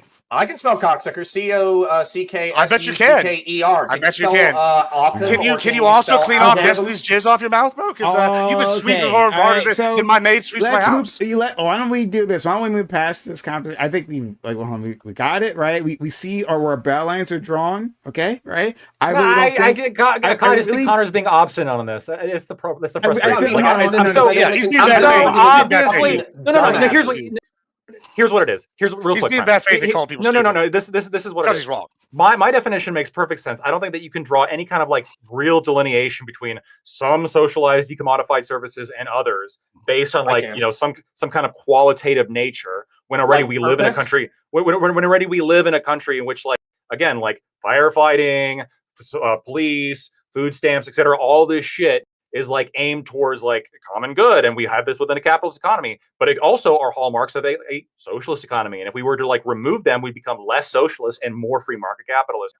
What I think it is I think really what it is, Connor, is you really get frustrated with like a right wingers calling shit socialist that you think is like the essential elements of like a functioning government, and you can have that position. There's nothing wrong with that. I just think that you just have to accept that those basic foundational things that you think is necessary for a functional government make your government a little bit more socialist than like a government that didn't have these kind of policies, right? A government that had no food stamps, had privatized fire services and security guards only would be way more like free market capitalist than America currently has. Would you at least agree with that? No. But is there any society that exists like that for you to like make? Yeah, sure. It would be less socialist, sure, but like if every single capitalistic society exists in the way that we're saying that there's at least minimal social services, because that's just how advanced societies work. I like that question a lot, bro. Let me tell you. So I drove by the volunteer fire department this morning. What's wrong? We don't fucking need the state-sponsored fire department, motherfuckers. What? Also, by the way, what? No, we don't need it. Okay, so like what happened? Okay. Counterpoint, you cocksucking son of a bitch. You live in a fucking city of 50 people. You fucking dick-sucking fucking moron. Socialism you in my life. Dipshit. Okay, bro. You fucking Yakubian ape. You fucking moron. That's like counterpoint. It's you. You don't understand words. You're incapable of spelling or defining them. You're incapable of interpreting them in the proper manner. Spell Occam. What's more likely? Everybody else is stupid, or just you're stupid? It's just you. At least you Googled it first. That's okay. I didn't fucking Google shit. Hold on. You Googled it, you pussy. I got multiple. Eat some more crayons. Hey, we got a one second. I got multiple super chats. From nice. Okay. So let's go through these. Hopefully you're still here. Hannah. Gibbs has donkey braids. That's $2 from Hannah. Literally no one works harder than Gibbs' arteries. $2 from Hannah. No one is less than. Those are good. I want to give them credit. Those are good and original, Gibbs. Unlike this dumbasses. Okay. And then also we are all dumber listening to Jabba the Hutt here. Okay. So, Hannah, that's how you do it, Connor. That's how you take notes, use originality, or chat GPT. I know that's your friend. Hannah, I hope you're still around. Whose friend? Hannah's my friend. She's one of my chatters. Oh, okay. Well, make sure. I'm not sure. I'm not sure if Hannah is still in my chat. So make sure. Make sure she knows that I read her super chats because this was a little while ago. Send her a Discord DM. Please do that. I don't want her to think that it was all wasted, to be very clear. Okay, thank you so much. That's what we have her nudes. But I think Gibbs is a wonderful individual in his own way. That's my personal opinion on Gibbs. That's my response to that. And I like all of you in different ways. So look, it's all a spectrum, right? Everything. It's all a spectrum, right? It's all a spectrum. Beautiful people. And you all offer something differently. And so counterpoints, right? Like I don't know. Well, I think that the battle lines have been like clearly drawn here, right? Like counterpoints has this position, and like to it, you have your position, right? Like I have my correct position. Yes, thank you. I also have my correct position. All have no, that's not the way. Everyone has their position correct is perfectly position. correct. Spell correct right now. CORRECT. Did you say one R or two? Wow. He said two R. He said two R's. Yeah. Okay. I'll give you. Oh, he likes using the hard R though. That's fine. Okay, but yeah. So everyone, yeah, I think we were having a productive conversation before about like, women and then their internal organs. That was a lot of fun. Maybe we could go back and talk about that. Because Lactoid was just saying re-enslave women. I didn't say that at all. He said they had more babies when they didn't have jobs. Wait, that's true. Am I wrong? Whoa, am I wrong when I said that? You didn't say you were wrong. I said that. Look, my only goal in life is to be correct. Okay, everything else is irrelevant. So when I state like factual statements, you guys need to back me up. Like it is the fact. Listen, that when I they said don't it's work, morally repugnant. It's still correct. Okay. Thank you. I'll take it. I'll take it. We'll go to Ali next, but I just wanted to say, I wanted to address this. Okay, maybe Ali can jump off on this. Is that like this is why this is one of the reasons, one of the many reasons why I don't give a fuck about like this like population growth mentality. One, again, populations respond to all kinds of environmental factors, right? Maybe they don't simply respond to, like as you guys said before, monetary incentives, right? Maybe we just give $5,000 to mothers every time they have a child, right? Or a tax credit or whatever it might be, right? That it won't significantly incentivize them. Well, whatever, right? When populations rise and they fall, we should not be so concerned about the day-to-day, the year-to-year, the month-to-month, or the decade-to-decade balance of these populations. Like, because what that incentivizes is that kind of thinking, lactoids kind of thinking, enslaving women kind of thinking, right? Where it's like, well, okay, we need more babies. Acknowledging the truth leads to better outcomes. And Corey, I see your hand, so we'll go to Ali and Corey. I acknowledge what you're saying, that like, I think it is the case, unless someone can present me arguments that say differently, that when women are in more desperate situations, right, they're more likely to have children, right? Like to your point, right? If you put them in slavery, that's another good way to get them to have a lot of kids, right? Sure. But hold on, but I know, lactoid. I know that's not what you're saying. I'm not trying to put words in your mouth. I'm not, right? Thank you. But I'm saying that like despair, right, and economic difficulties like go hand in hand with like many children, right? So we can see that. But then if that's the only answer, well then I think we're asking the wrong question. I think we should again only be worrying about strengthening our societies, like through our institutions, through our infrastructure, and through policies that make it that nurture the children that we do have. That make them more effective, more industrious, right? And better able to handle whatever world that they'll be facing in the future, rather than saying, well, the answer is, right, like impoverish women, like them out of the workforce. I'm not saying impoverish. You didn't say that. I'm not putting words in your mouth. I promise you, I'm not doing that. Right? I'll do that later on, but not now. And when I go. Yeah, but like, don't let him put anything in your mouth, Lactoid. Nothing. Don't let him put anything in your mouth. Understood.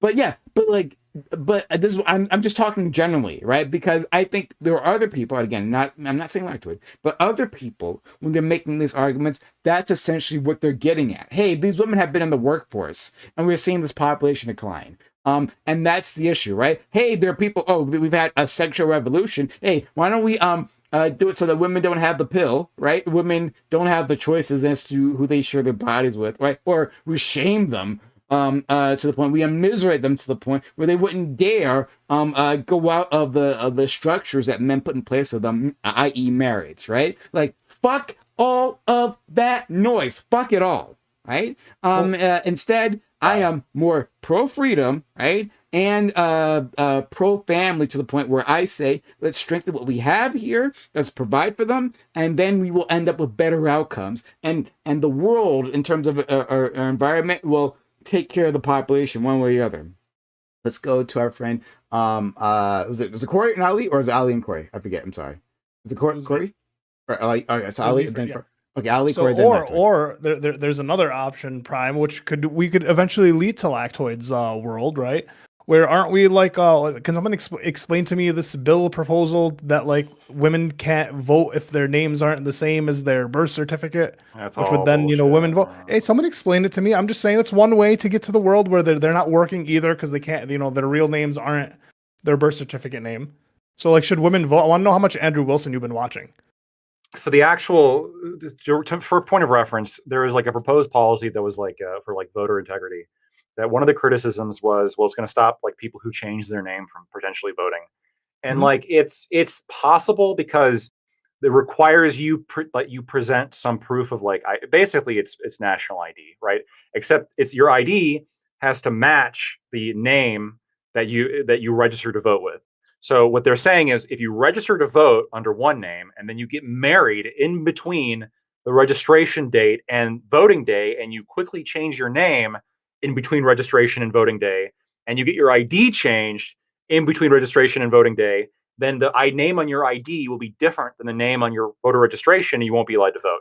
That's literally the whole drama. It's going to affect like some sub 1.1%. I thought we were going to have a more fun. Okay, so wait, would removing the vote from women also alter? Would it make things maybe better? It would probably improve fertility rates, but I'm not advocating for it. Just to be clear, I think that there are pro-freedom ways you could improve the fertility rate. Right, you could remove civil rights protections in the workplace for women. I just wanted to know if you advocated for it or not. I figured that'd be a more fun conversation. Yeah, I'm not. Look, Andrew Wilson could do a better job than I'm not. I don't agree with that. He does. He makes an amazing point. His libertarian values. I'll go at just. I would limit voting on other metrics. Let's go to Corey. Yeah, like IQ. So I know the talking points. Let's go to Corey. It'd be great because then you would never vote. So it'd be fantastic.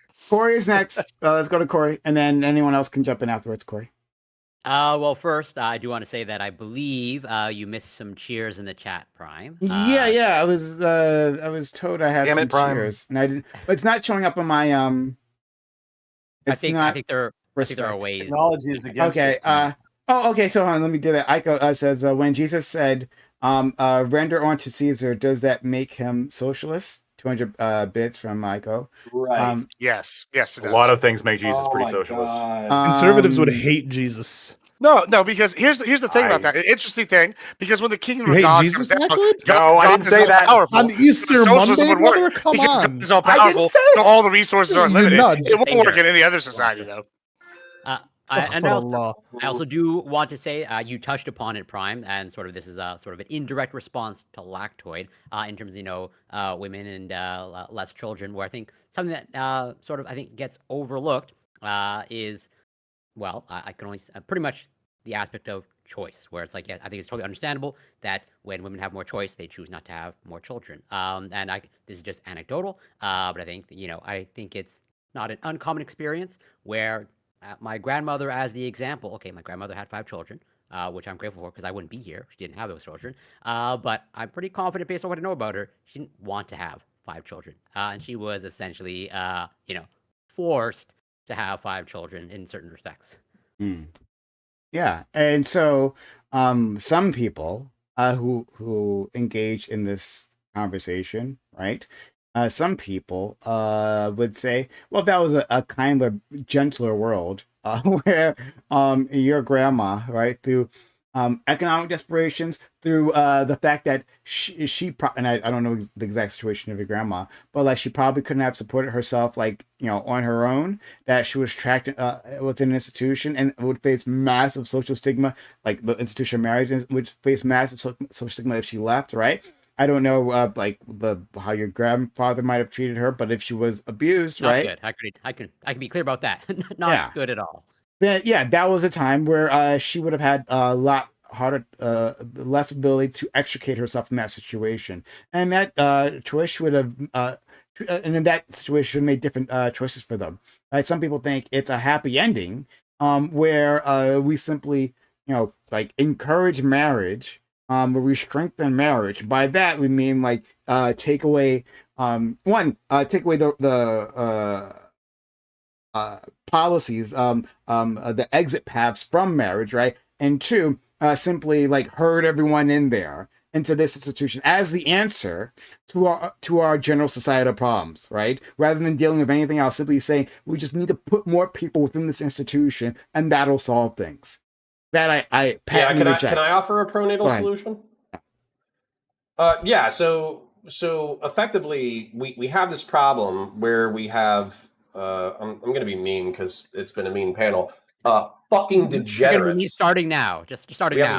Fucking degenerates, antinatalist fucking degenerates. Prime's okay, but Lactoid and Gibbs can go fuck themselves with their fucking motorcycle, cheeseburger, cocaine, fucking doing fucking. I don't do cocaine. Stop lumping me in with the fucking like snow. I don't do that shit. You should. It'll be more fun on the motorcycle. I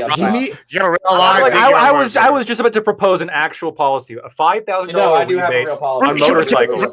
That's how we solve the fertility crisis. I propose a $25,000 motorcycle. I think free cocaine for everybody will increase fertility because not at first, because it decreases sperm count, but more people do it, it'll lead to more bad decisions with each more children. All right, so the serious thing is, I think there's going to be a pronatal core. I think that no offense to anti-child people, but I think that you guys are effectively going to be the end of your own bloodlines, and who's going to be left are the people that are more pronatal. As a result, we'll probably see a stabilization of the population. Also, I don't know if global war, like man-made climate change, is a thing, but presuming that it's a thing, technologically we'll advance, we'll probably reduce our carbon output, and then also letting all these fucking degenerates end their bloodlines voluntarily is also going to help with carbon output. So realistically, the human species might have to deal with like really severe economic crises and challenges where we have to create robots in order to make up for the productivity of degenerates eliminating themselves from the gene pool. But realistically, if they do it and then we let robots take their jobs and then there's a pronatal core left over, I think it's going to be a substantively better world where my children don't have to deal with Admiral Gibbs's children. What's crazy? Real quick. What's crazy about that though is while he says this, we're going to get the meat. While he says this from a social conservative standpoint, he sweeps for known degenerate and sex past destiny and says, "Oh, that's part of the reason I didn't vote for Trump." So everything you're saying is hypocrisy. Have you noticed how I haven't engaged with you a single fucking time? Because I almost guarantee you can't articulate what's so crazy? You literally, what's funny? You know what's hilarious is the reason why you don't. He doesn't engage with me. He knows my viewer count. That's hilarious. Can you name a single time that I defended his behavior? I mean, all the time, many times. I've watched a couple of them, and it was embarrassing. It was pathetic. No, and you should be ashamed of yourself. Moron, because it's never happened. You fucking. You were literally on the show today. Literally on the show today. Tom Gosling for Destiny. I don't want to hear about your bullshit. Leaking homemade pornography. You have an audio clip of me saying that leaking homemade pornography is good. You've defended his sex history nonstop. You've made excuses for him. We've all seen it. It's pathetic, and it's honestly sad because you sat here and tried to say with a straight face you had integrity, and that's why you didn't vote for Trump. And then you turned around and pushed socialist agenda against homemade sex pornography. You're a terrible person, honestly. Like, I mean, you're literally defending sex, like you're a person fucking piece of shit, basically and I taking can't advantage wait of for you to women. die. I'll go to your funeral just so I can piss on your fucking grave, you piece of shit. Good, I hope you do. What's crazy is I'm not going to leave you because I can afford good medical care. Unlike you. Hold on. Gibbs made a claim here. You said that we've all seen. Yeah, go watch any. It's all over the drama channels. We've all seen it. No, it doesn't exist. You're making shit up. You said that we've all. Hold on. You said we've all seen counterpoints defend Destiny, right? Are you saying that's not true, Prime? So I haven't seen it, right? Oh, so I'm going to ask.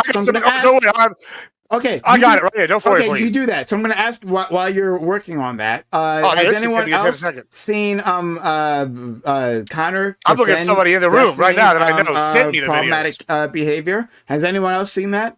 Why are you watching any of my videos?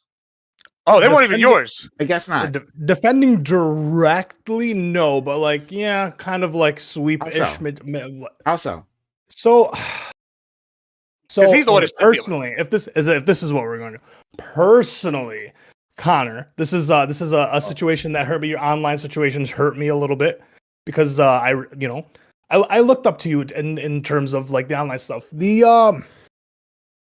The kind of standing by him and kind of being like, it's not as bad, and kind of giving the legal defense to the thing when understanding that socially his actions were a bit like nasty is kind of like the sweep that I think people are talking about.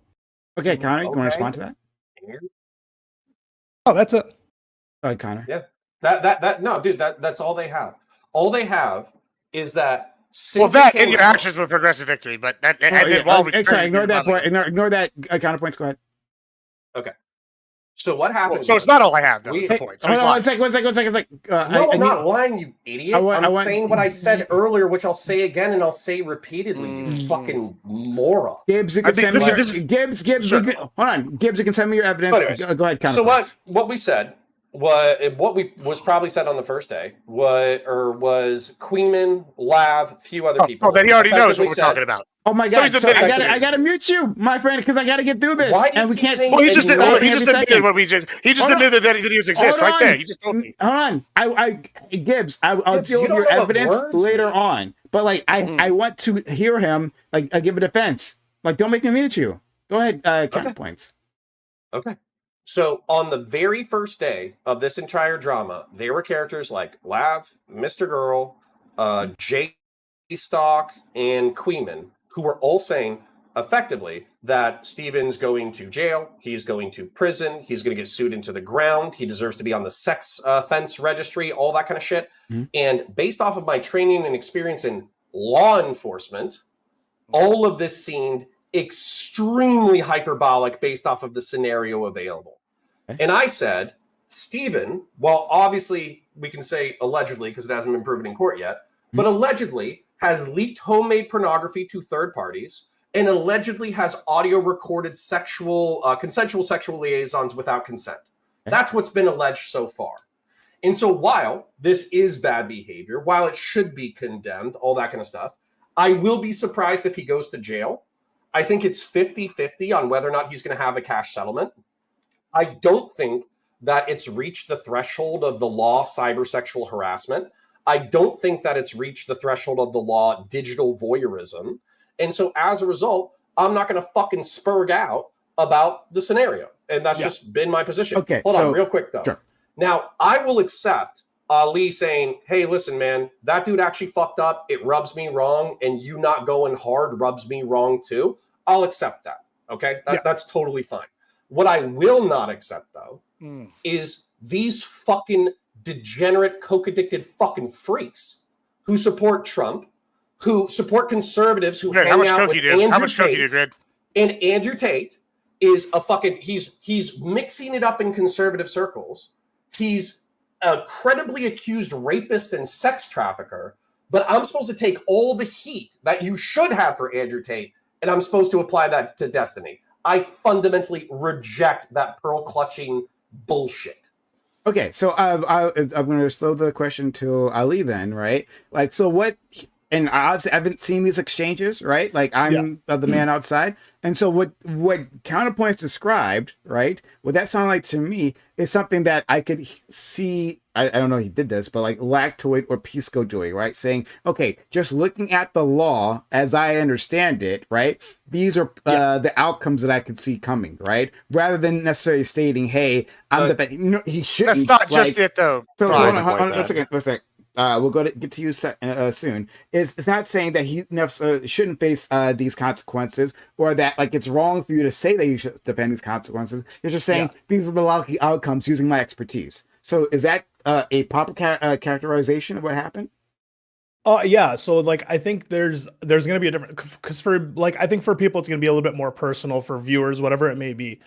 So like once again, I would have preferred a private conversation, right? But I guess it would be like the way that it was handled, right? I don't think the outcome of like the F slurs and the N bombs were like the best of looks in terms of like like people who like wanted you to have this like discussion probably better. And then it's just like I guess he characterized it good. It's just people care more about the social outlook than the legal outlook.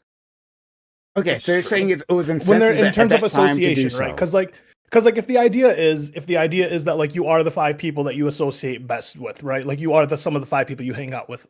Sure. And then Connor said multiple times that like his personal friends on in IRL, he doesn't see as much as his online friends. And so like if that's the case, then people are going to judge you based on like your 4 or 5 online friends, right? Because that's like your perception online. And so then that becomes like the social issue of like you're sweeping socially by defending legally, by saying like, oh, legally this isn't a big deal, but socially is like the idea, right? Okay, so you feel like by making those statements, what he was essentially doing is like saying that this was either less serious, maybe deflecting from like how damaging this all was, right? Like under the cover of like, hey, this is my legal analysis. Is that what you're? Yeah, and I mean, I don't think anyone actually cares. This is online drama, right? Yeah. And to like once again to everyone's argument is that like Destiny's a leftist, and then the idea is that like he's politically advantageous. And so therefore having him around and him being used as like a spotlight for the left, as in like we don't have another person to represent the left as strong as Destiny, is also just like another like I guess would be a mark against Trump. What's frustrating for me though. From a lot of people. That's a Republican argument from Trump, a lot of people say. So basically what I'm saying is he's got no moral integrity, right? This is the point. I've said this from the get-go. It's not just the Destiny sweeping. It's all of it in general. It's all of it in general, right? If you actually were a never Trumper and were a conservative of any moral fortitude, you wouldn't have worked with now Midas Touch or whatever, which is ultra leftist, versus a Progressive Victory, which is ultra leftist, to fight against. You don't even know what leftist means. Shut your mouth. I'm talking. And then say, first of all, you've worked with both of them. They're ultra leftists. They're all leftists. Just articulate your argument a bit better. You sound like a Nazi, subhuman. Listen, it's crazy. You sound like a Nazi. I'm so glad we're using terms that they use all the time. Subhuman, eugenics. These are all things these are all things that he's promoting. In this stream, he's promoted eugenics. He's used Nazi terminology. He's used slur words. And this is just today. And what's crazy is that he's sitting here acting like he's this social conservative that's, I represent the values I want to see go forward in society, while simultaneously wishing death upon other cast members and defending a person accused of sex pestry in the same manner,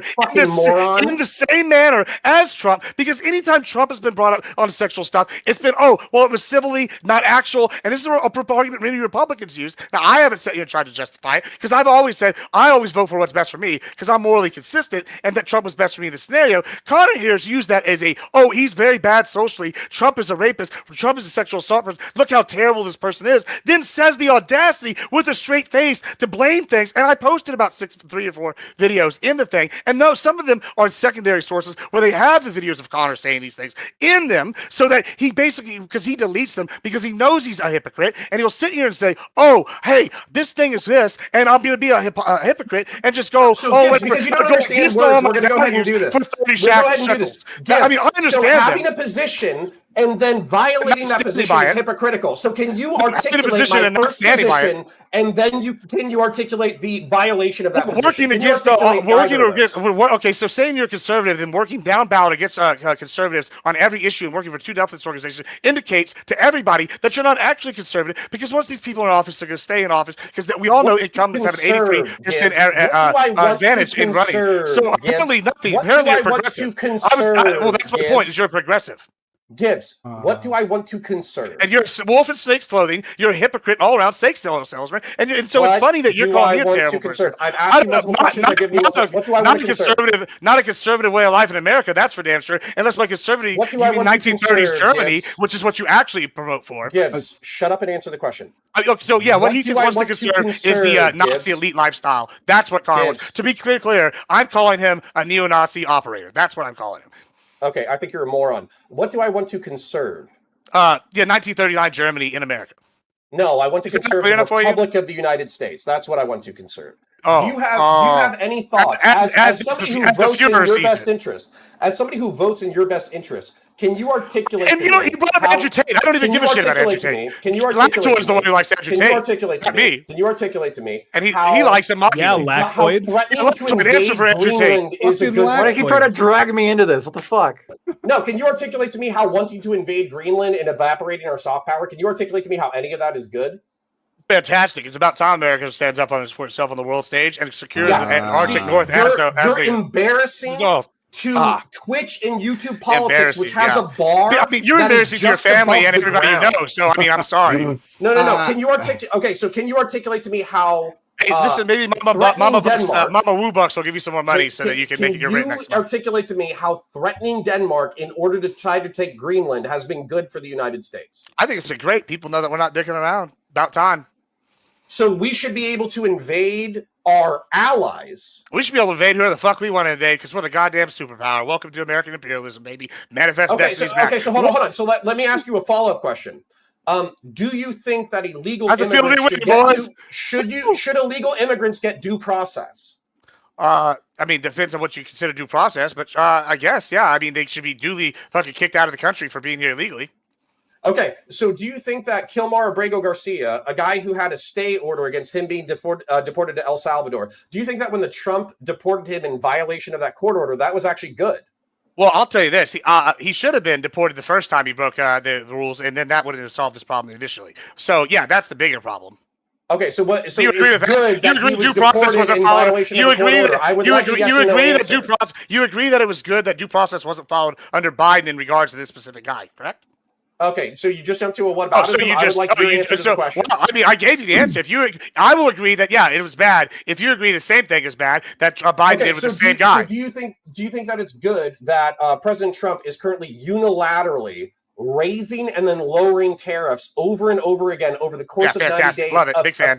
Okay, so I'm making a shitload of money, so I'm gonna love it. You don't want a republic. Yeah, because tariffs are just key. A real key thing in defining what a republic is. Yeah. They are. They're actually technically a congressional responsibility. If you have tariffs, guys, you are a monarchy. Counterpoints. What a No. See, invading whoever we wanted because this is the big superpower. This is what that was the monarchic authoritarian thing to say. And then also saying that it was good to deport illegal immigrants without due process. That was also the authoritarian thing to say. So we've already said you're authoritarianism. See, unlike you, I don't know what I said. You literally said what I said. You're a moron. Okay, all right. So, Grid, you wanted to say something? This is called gaslighting. Yeah, this is called you don't understand words. And then maybe we'll end things after that. Words is big. Words real smart. Grid. Okay. I just said, and look, I got to be honest with you. I have probably the least understanding of what has happened on Twitch and wherever, because I don't follow any of that, so I'm not. Lucky you. Lucky. So, but I do have to ask, though. Yeah, because I did see some stuff, like restreamed and clipped, and I'm just curious because I don't know, right, Connor? The one clip I saw, it seemed like you were throwing everybody from President Sunday to which I've talked to like one time to just basically everybody associated with it under the bus except Destiny. And I'm curious about that. What was that all about? I don't agree with the characterization because effectively what we started the stream with was Destiny fucked up in XYZ way. We understand that he fucked up in XYZ way. Here's all the other actors who are in the scenario who are also doing fucked up shit. And I can articulate that for you if you want. Yeah, but I understand you can articulate it with somebody watching the stream that you and Brianna Wu. Mental gymnastics is the word you're looking for. I actually met her at DebateCon, and I can never remember that it's not worth remembering, honestly. So, Brianna Wu. You gonna talk about your second wife that way? I'm talking about your second wife that way, Connor. We know that you like sucking on Brianna Wu's dick. I mean, do you want to defend her? Dude, I seriously actually want an answer to this question because it just seemed like it literally. You may characterize it that way, but nobody watching the video would characterize it that way. So I'm curious. No, the two people who wouldn't characterize it that way are Rob Noor and Gibbs. Those are the two people that wouldn't characterize. Like 16 other people that are drama content farmers that have posted, and I'm just saying, like, I mean. Oh, you mean Queeman and J-Stock, the people that I was directly addressing? Oh yeah, those two, and then about 10 more that have reacted to it since then. Like, I mean, it's just endless. Everybody's saying the same thing, and you're in denial. I don't know what's worse. So let me ask you this. People do you have BPD? I don't want to hear it. I want you to shut the fuck up. I want you to shut the fuck up. I want you to shut the fuck up because I'm gonna direct something directly. So hold on. I'm gonna ask you guys something real quick, and I want direct answers. I don't want 3-minute rants. I want a direct answer. So, President Sunday excoriated Max Carson for 90 minutes because he violated the consent of Anne of War, who was one of Destiny's alleged sexual harassment victims. That happened when the Mr. Girl report was released, and he said that he was a hypocritical piece of shit who had ruined the case against Destiny because he had violated the consent of the victim. President Sunday, almost 1 year later to the date, went ahead and leaked the personal information of Pixie, accusing her of being an extortionist, knowing that she had threatened suicide because of the potential public backlash. So do you think that if you had previously taken the position that you should not violate the consent of victims, and then you leak the information of somebody who had threatened suicide, some people might find that hypocritical and potentially dangerous? Both pieces of shit. Good point.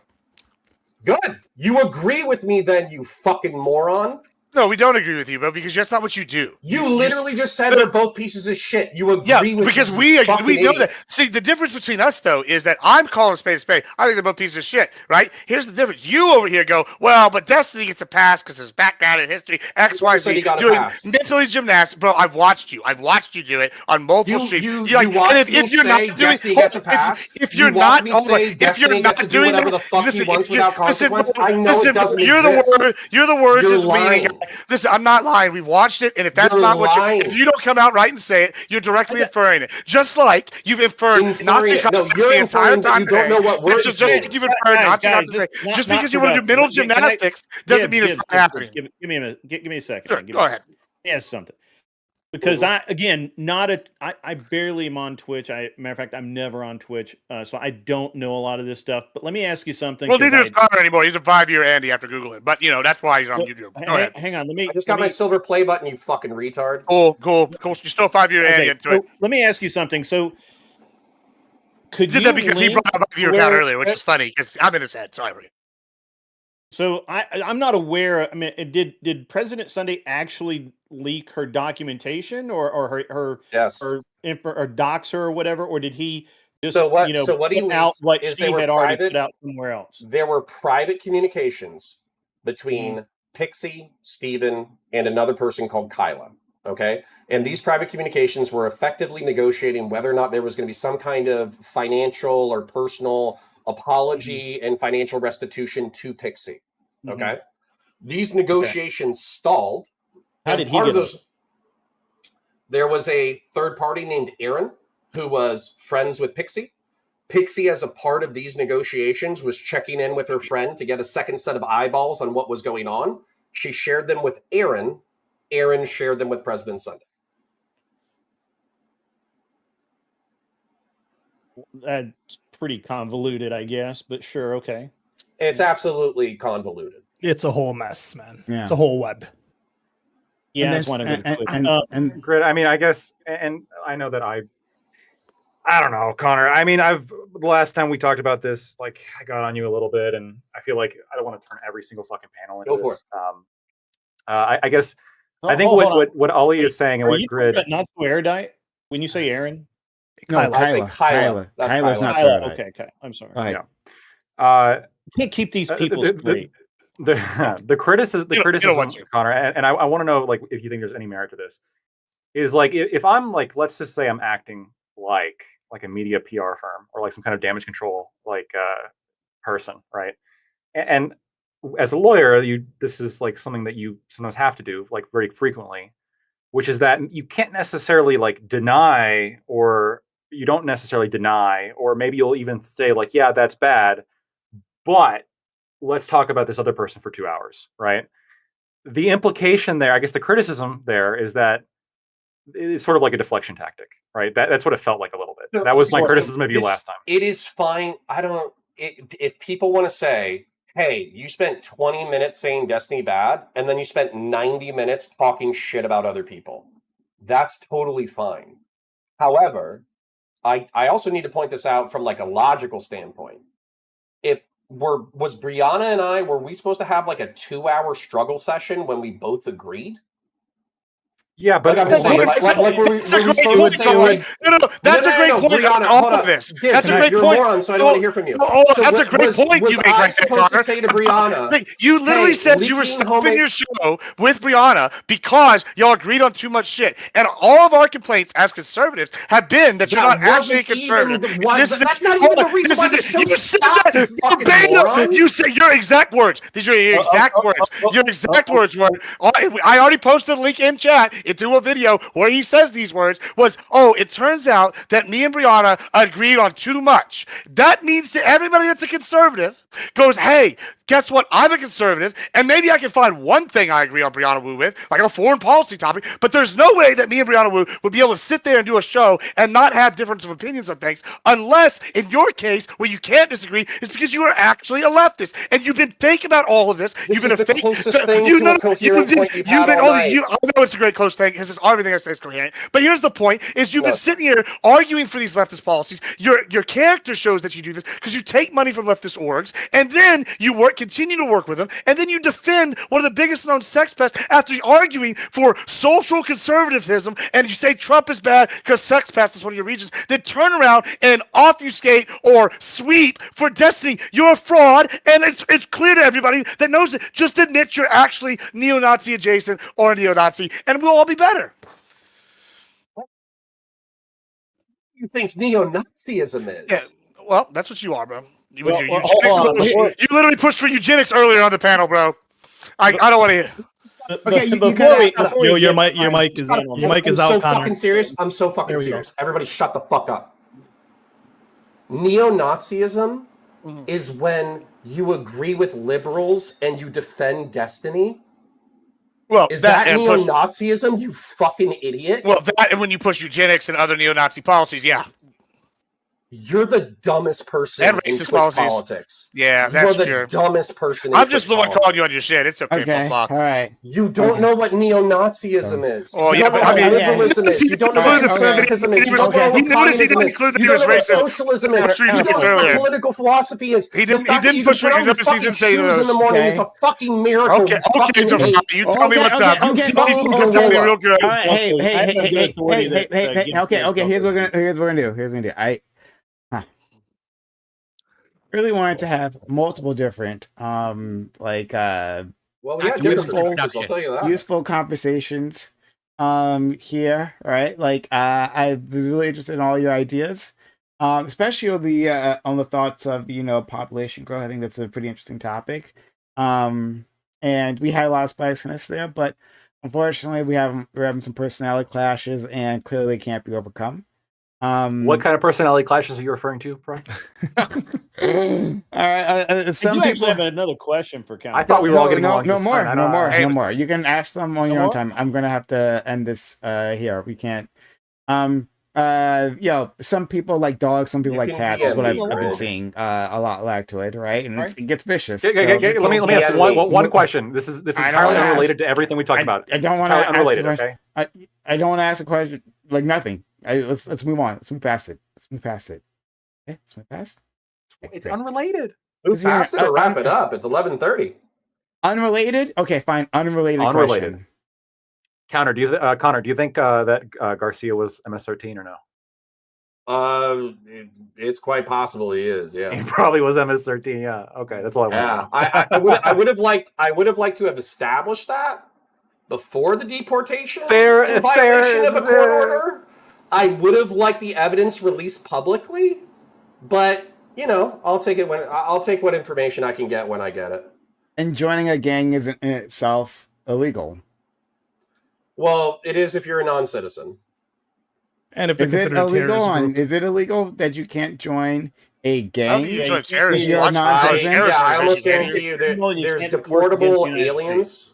There's deportable alien subsection. Well, what do we define as a gang? Hundreds of behaviors that are. I think that the government classifies it. The government has a classification of a terrorist organization. I think that's but then is it a terrorist organization? But that was afterwards. Yeah, that's afterwards. Well, no, I'm saying that would be the legal, right? Like, well, let me ask. We got a lawyer here. We can ask Lactoid just quickly, right? Like Lactoid. I'm talking about like the right to free association. Like, would simply joining a gang, as far as you know, I know you're not an immigration expert, so I understand that, right? Would that be enough? And is there a list of like prescribed groups, like a terrorist? Almost certainly. I can look it up. Like so the standards for like immigration, it's totally different, right? Like burden of proof is totally different, right? Like what the government says is considered fact unless the defendant can rebut it. You don't have nearly the amount of like free association rights. I mean, this was the argument for like Mahmoud Khalil, which I think is a bad argument, and I don't want him to be deported. This is a disagreement actually that I have with Connor, where he takes a more Republican position than I do on this one. But I don't think he should have been deported. But yeah, you got a lot of limitations. You can't like join MS-13 and expect to not get deported. Okay, especially now because I think MS-13 was designated as a terrorist organization, wasn't it? You can't hide the fact that you're part of MS-13 and come in either. So you're inadmissible. So I'm curious. No, wait, if due process had been followed, he would never been here, right? As to who is on this list, right? So like, I just want to know if this list exists, and then we can do this later on. We can do this later on. But like is the KKK on that list? Could he join the KKK and be okay? Okay, lots of cases. I don't. It's designated as MS-13 is designated. Group. So MS-13 is a designated terrorist group, but not the KKK. Well, it doesn't have to be a terrorist group, Prime. It's not a terrorist group. MS-13 is in the terrorist group. It doesn't have to be terrorist. It doesn't. If it's anti-US, would you say the KKK is pro-US? No, they would. I wouldn't. But you would. Okay, great. So we would say that that's if we're going to be defining terrorist groups, we would say the KKK. Right? It may not be on the list. Yeah, I think it's just interesting how we define these things. And again, I'm just like trying to confirm that if we've defined it that way, but like we can look into that later. That's fine. So like, they're literally. Wait, I'm going to link it in the group chat. There's literally like a list. Okay. It has like a whole long list of like these are the terrorist organizations. And when my wife immigrated, thank you, when my wife immigrated, she had to literally write down that she did not belong to specific organizations in China, even associated with them. Yeah. If she had said yes, you know what, I was a member of this party when I was a kid or whatever, she probably wouldn't have gotten her citizenship. Thank you. All right. So that should be something I think we should discuss maybe next time. But unfortunately, we're having again those personality disputes, right? I thought that was pretty civil, actually, unironically, right? We kind of talked about that a little bit, right?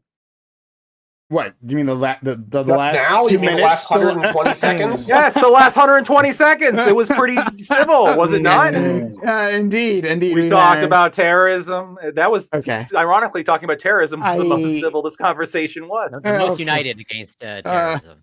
Okay. I think it's really unfortunate because I really like the people here, right? All of them.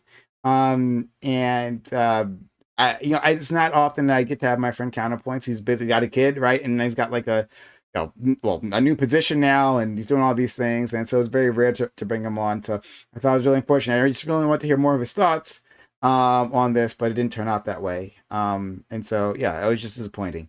But it is what it is. So thanks all. Coming through. Thank you for the super chatters who actually supported. Thank you for Aiko for doing those bits previously. I don't want this to continue and for us to say other things that are really hurtful to each other. But it seems like that's the only thing that we can do here. I'll try to tone it down next time. Wait, thanks, Prime. Can I ask you a question? Prime, real quick question for you. I know you're wrapping up. Okay. Do we have any documented instance? I'm sure this might exist of somebody who's deportable joining the Klan. Deportable. Probably we not, might. I mean, like a white person. Yeah, we actually might have like a white person who could be deportable joining an anti-immigration. I guess it's possible. All right. Yeah, I mean, we have European immigration, right? Some Swedish guy. Yeah, maybe a Swedish person. Like lactoid? Yeah, Swedish Nazi. I rescind all the eugenics arguments I made earlier. Okay. That's mighty white of you. Yeah. But I wouldn't know specifically who would fill in that. But I'm sure like we've deported Europeans. I know we deported Europeans, and I don't know if they've necessarily joined the KKK, but I think they would have let them in. So thank you all for this. Thank you, Grid, for being here. Shout out to Grid. Shout out to Gibbs, and Corey, and Ali, and Lactoid. And again, my friend who I really miss, who I don't get to see often, but I enjoy you, right? If nothing else, Counterpoints, know that I love you. And that's really all that matters, right? That is the one that matters. Yeah, so I'm sorry this kind of turned out. And Ollie a little bit. And Lactoid to a lesser extent. And Corey just because he's wholesome. Grid, I'm on the fence on. Gibbs can fuck himself. Are you saying are you like me to a lesser extent? What the fuck? What, then Ali? I'll give you one piece of advice you should follow. You should get Hannah or whatever her name is to write your jokes because she's actually got original funny material and proves that women can be funny while you're never funny and you're just a dumbass. So, okay. You probably take my So as always, I have all this time in my hands, and I don't actually find out who to raid, and so I very awkwardly have to go through this time where I am stalling. While you're stalling, figure that out. Yep. If you want an e-girl, it's just quick announcement. Maybe announcement. Connor, are we still doing our conversation tomorrow? Yeah, I'm down. Okay. And then same thing, Grid. If you just want to fucking DM me, ask me your question. I don't care. That's fine. Yeah, honestly, I fucking forgot it now. It was the Andrew Tate thing. You know, I don't know any conservatives that think Andrew Tate is conservative. He's a fucking degenerate. Yeah, Benny Johnson just had how much coke Andrew Tate on media and conservatives. His praises so did Candace Owens. Amount of time. So That's did media Candace conservatives. Owens. Yeah. All media conservatives have Andrew Tate on all the time. Yeah, literally everybody I know thinks Andrew Tate is like a tremendous degenerate that we're not even sure. I agree with them. He's a rapist and a sex trafficker, and nobody like if you want to talk to him, that's fine. But maybe you should contend with him instead of just like glazing him. That would be my position. To say that I'm going to raid out to apparently Gibbs. I'm not sure if the stream is about to end or what's going on here. We're doing things after this. Yeah, pretty girl raid. No. Oh, sorry. I didn't say sorry. I meant Wick. I meant Wick actually. Same thing. It's I was going to give you a girl. Well, now I'm offended. I want to defend my friend Wick. Always is very kindly helping me out, so I got to help him out. He just happens to be streaming now. Yeah, he's streaming this late. Yeah, Wick's doing Sarah's panel right now. Yeah, so off you go. Speaking of Wick, sort of.